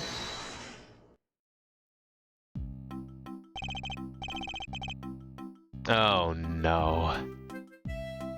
Mr. Winner and Judge Cavell. Why? Please tell me neither of these guys show up in any other Ace Attorney game. What the heck are you guys doing here? You're the last thing I need. This is my scene, you hear? I guess Edgeworth is still on probation. Mr. Edgeworth, it seems I have failed in my duty yet again. I pray to one day make you see that your presence is not required at every crime scene. And that co-opting the good detective for your own ends is neither right nor good. I will have to give a serious consideration as how the goddess of justice would have me judge you. Got it all wrong. It was me who asked Mr. Edgeworth to help, not the other way around. It was? Well then, you know what that means, Detective Flatfoot. You mean, exactly, your, salary check is taking a hit. Your heart's in the right place. You could use a little work on the delivery though, kid. Bet you're looking forward to payday now. Always wanted to say that. Man, getting the weights cut from you of all people. Not so fast, Mr. Winner. I was simply assisting with the police's investigation as a witness and a bystander. Detective Gumshoe is entirely in the right. Oh, he is, huh? And so you're saying I should give him a bonus instead? That's not what I'm saying at all. Hey, I wouldn't mind a little salary bump. Your compassion and generosity are truly heartwarming, Eustace. But we must take into account past transgressions when making judgments that concern the future. And I hereby judge Mr. Edgeworth and his associates unfit to tread the hallowed ground of this scene. What? We all just got here. The goddess of justice has conferred her blessings on Eustace, and Eustace alone. By which you mean this is Mr. Winner's case? That's exactly what she means. It's time for the warm-up act to get off the stage. After all, I solved this one already. I have a suspect lined up and everything. What did you say? A suspect? Already? Ooh. Who else but your artist friend over here? What'd I tell you? What'd I fucking tell you? How did Larry even get himself into this? He did nothing. He bumped into some guy. The guy's not even dead. What even is there to be a crime about? Sand off the gas, I guess? Me? What's going on, Edgy? Your guess is as good as mine. I can't even begin to imagine how the boy's mind works. Unsurprising that you lack the attitude to understand the winning mindset. The attitude? Something tells me he doesn't know the real winning turn of phrase. Well put, Eustace. Mr. Edgeworth does indeed lack a certain aptitude. Yeah, exactly. Where's your aptitude, smart guy? Wow, he's totally in shambles. Underestimate my information gathering skills at your own peril. Before we came here, we dropped by the medical room to ask the doctor there a few questions. And he told me where the poison gas came from. And where might that have been? It was, it's this chemical you find everywhere. Can't think of the name just now, though. Wait a second. Let me just call him real quick. Okay. Yeah, fine. Go ahead. Call your guy. Perhaps I can answer your question while Eustace is on the telephone. Why let him make the call if you know the answer? The gas was created by mixing two specific chemicals. Ubiquium and asphyxion. Those don't sound like real chemicals. What kind of chemicals are they? Ubiquium is a red liquid used in all manner of everyday products. paint and dishwashing liquids among various others. On its own, it's entirely Benin. So it's something anyone could get their hands on. Precisely. But the same cannot be said for asphyxian. That does sound nasty. What is it used for? It is the main ingredient in a product called Infesticide Ultra. It is pure white in color and is unavailable to the average consumer. In fact, it is nigh impossible for members of the public to obtain it here in this country. As such, we are currently investigating where it might have come from. Gas was produced when bright red ubiquium and pure white asphyxian were mixed together. I'm back, and I know the names of the chemical now. Don't waste your breath, Judge Cavell informed us already. Huh? Oh, great. That'll make this quicker, I guess. So the source of the gas ubiquium is used in paint and stuff, right? And there was somebody here at the gallery today who brought paints with them. Oh, yes, of course. Just, this art gallery. Blame the one guy who brought paints with him. Your friend, the artist. You can't accuse me just because of that. Objection to the paints on that palette in your hand. Edgy, is this kid okay? Seems a little, Indeed. I haven't known him long, but he's prone to jumping to the wrong conclusions. Hey, quit talking about me like I'm not even here. Ignore them, Eustace. They're simply intimidated by you, nothing more. Why not give them another reason to fear you with one of your winning deductions? Winning? Yeah, a good idea. Get a load of this, losers. I hate this kid. He's great. Our friend the artist here won the race to find the victim and was first on the scene, correct? And the gas the victim was poisoned with is made from ubiquium, which, as we know, is found in paint. He was carrying the paint on his person. He was one winning stride away from the victim, which surely makes him the winner on our list of suspects. Right, Cavell? You think so too, right?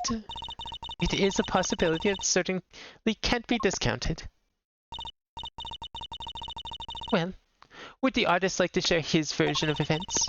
Did you leave red paint at the scene of the crime? Or something more sinister? The catalyst for a cloud of toxic gas, perhaps? I think I may have lost my heart there, and you may have picked it up. I would be careful with what you say to me. My gavel is already primed to deliver a guilty verdict. Objection! Ignore him, please, Your Honor. It's for the best. Objection! Quit stalling. You can't run away from the fact that my reasoning is flawless. So admit defeat and crawl out of here with your tails between your legs, because I win. I have better things to do than pick holes in your faulty logic, but I don't suppose I have much choice.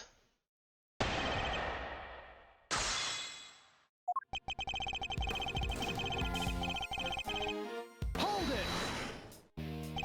I'll be the first to admit that he's something of a suspicious character. Objection! First to admit? Are you trying to beat me to it? Oh my god. But you can't, because I'm the winner. I'm the first rate, always. Huh? I'm a first-rate artist, you say? Larry, I don't need you to make this any more convoluted than it already is. Please, Mr. Winner, just continue.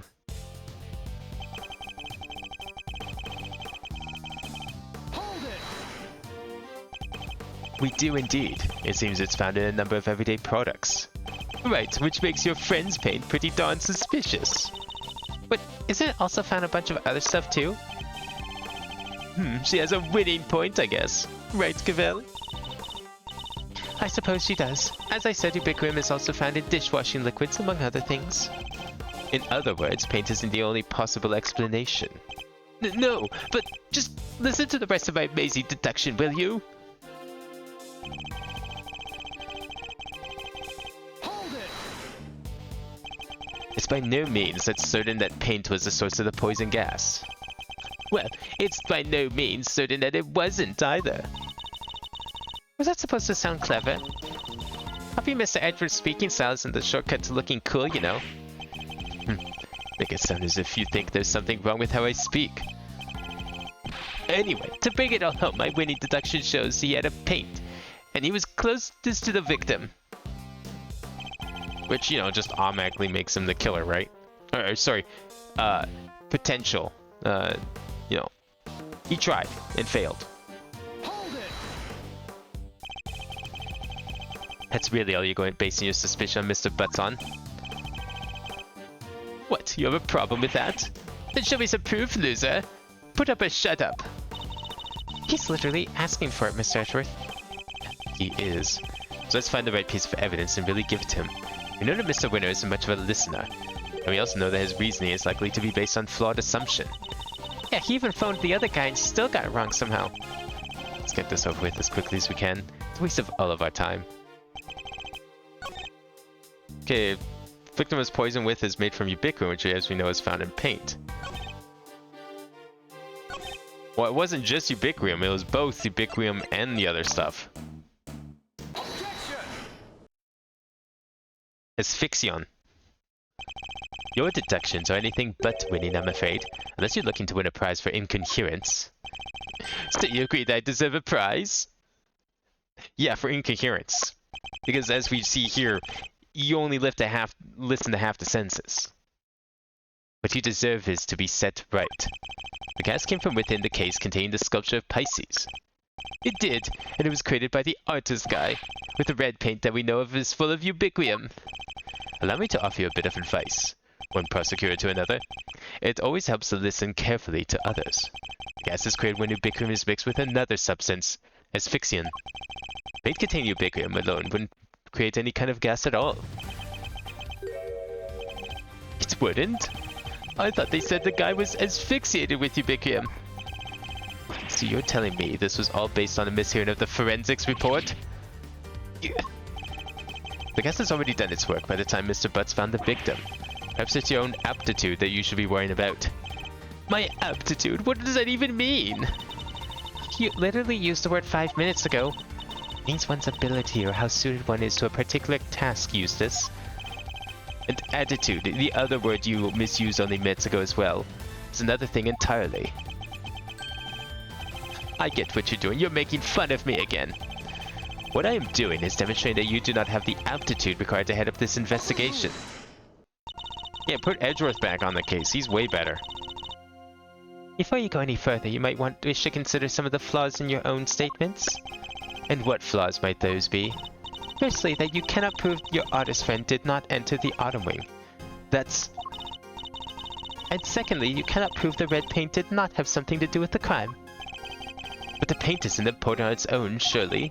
What's important is the combination of the red ubiquitous with white asphyxion. How exactly were the two substances introduced to one another? Surely we need to figure that out before anything else. Indeed we do. And that is what Eustace will be investigating next. Or what he would already be investigating had you not been here making needless trouble. You're not here to make trouble. Quite the opposite, in fact. We're here to help. I wonder if Edgeworth is just going to get like completely fired from being a prosecutor by the end of this whole game. Are you saying you don't know how the gas was made? I don't believe you. I can certainly point you toward a vital clue as to how it was done.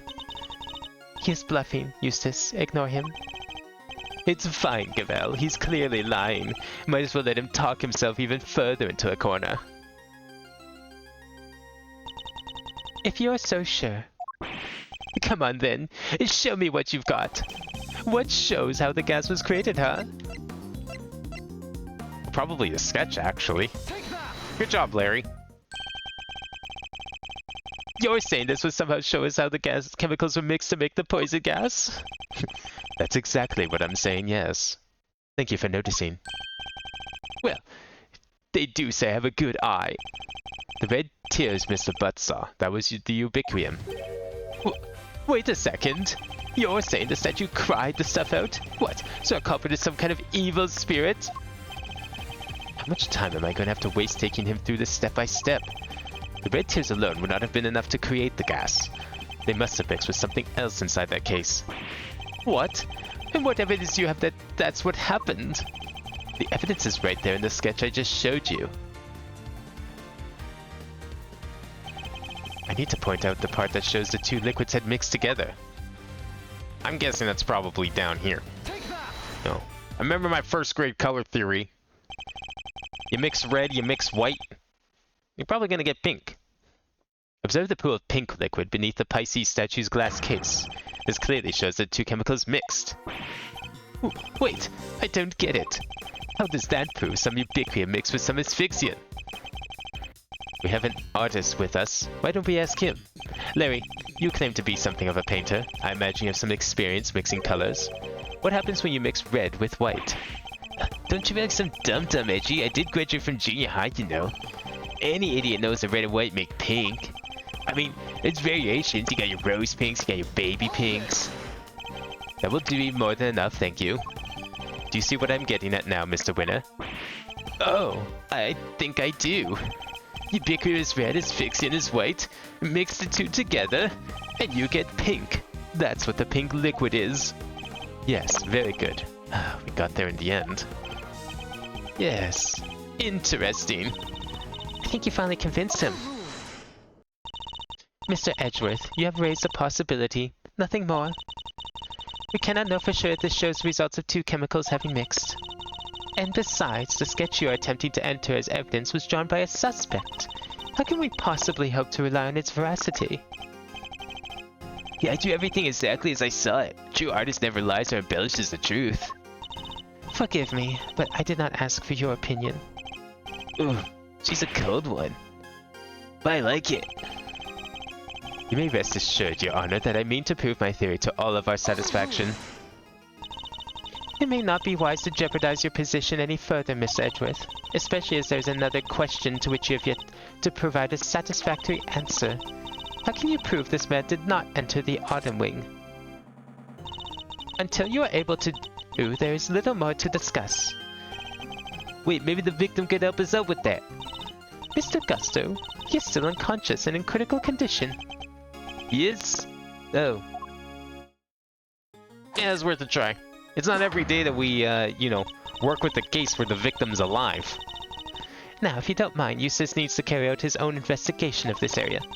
If you'd be so kind as to leave him in peace.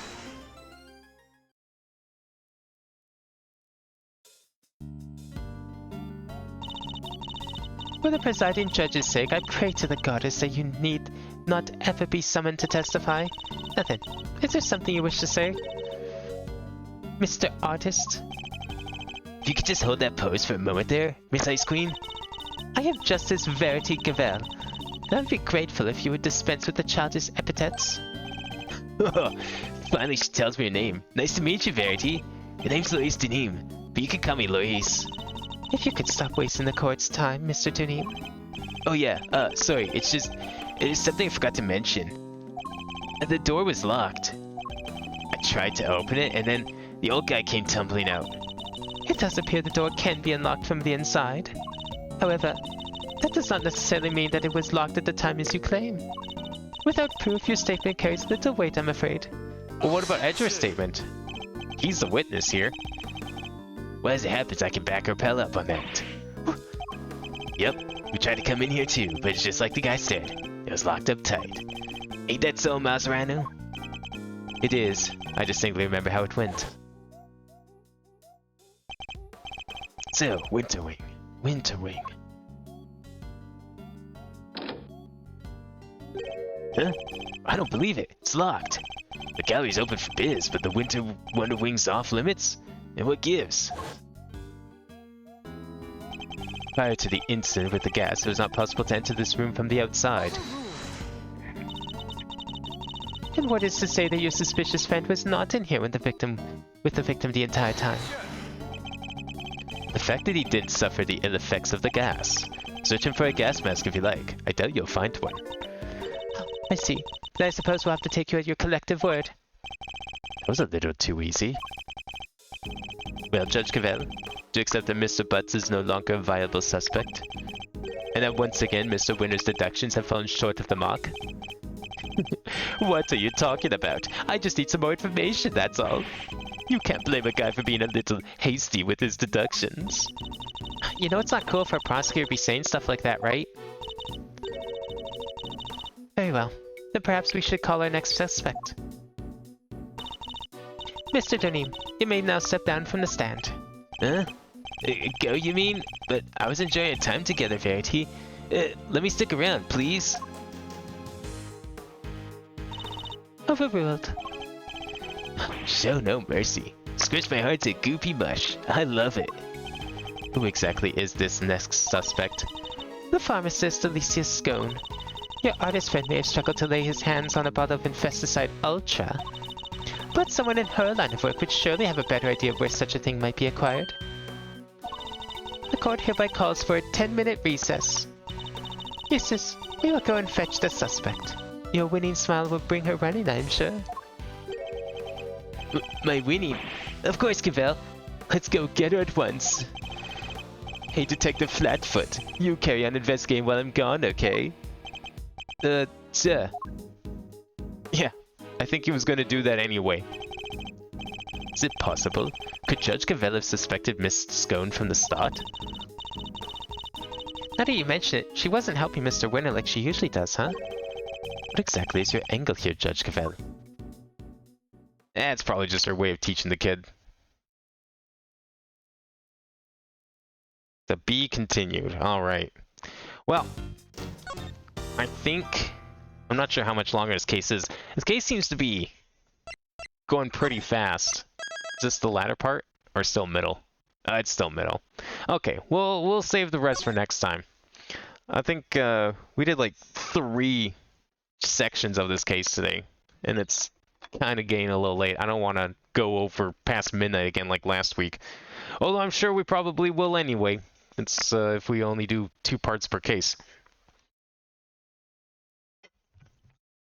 I like this one. I think this is my favorite case so far. I like how we got to do a bit of stuff in the past, and then we brought it back, and now somehow it's going to be relating to stuff now. I wonder how that's going to work. Are we going to be able to like bring clues into the past and use them to solve the case there? I want to see the rest of the old... I'm sure we'll get to solve the rest of the case with Gregory. Very exciting case. I see why people like this game more than the first one. The first one was good, but this is like Ace Attorney 3 compared to like Ace Attorney 1, you know, with the first game. So, good. I still want a Gregory game. That'd be great. Well, either way, I will be back tomorrow with some more lingo. We'll continue level 2. Minecraft on Friday, and then we'll pick this up next Tuesday. So thanks for watching tonight, everyone. I hope everyone enjoyed, and I will see you next time.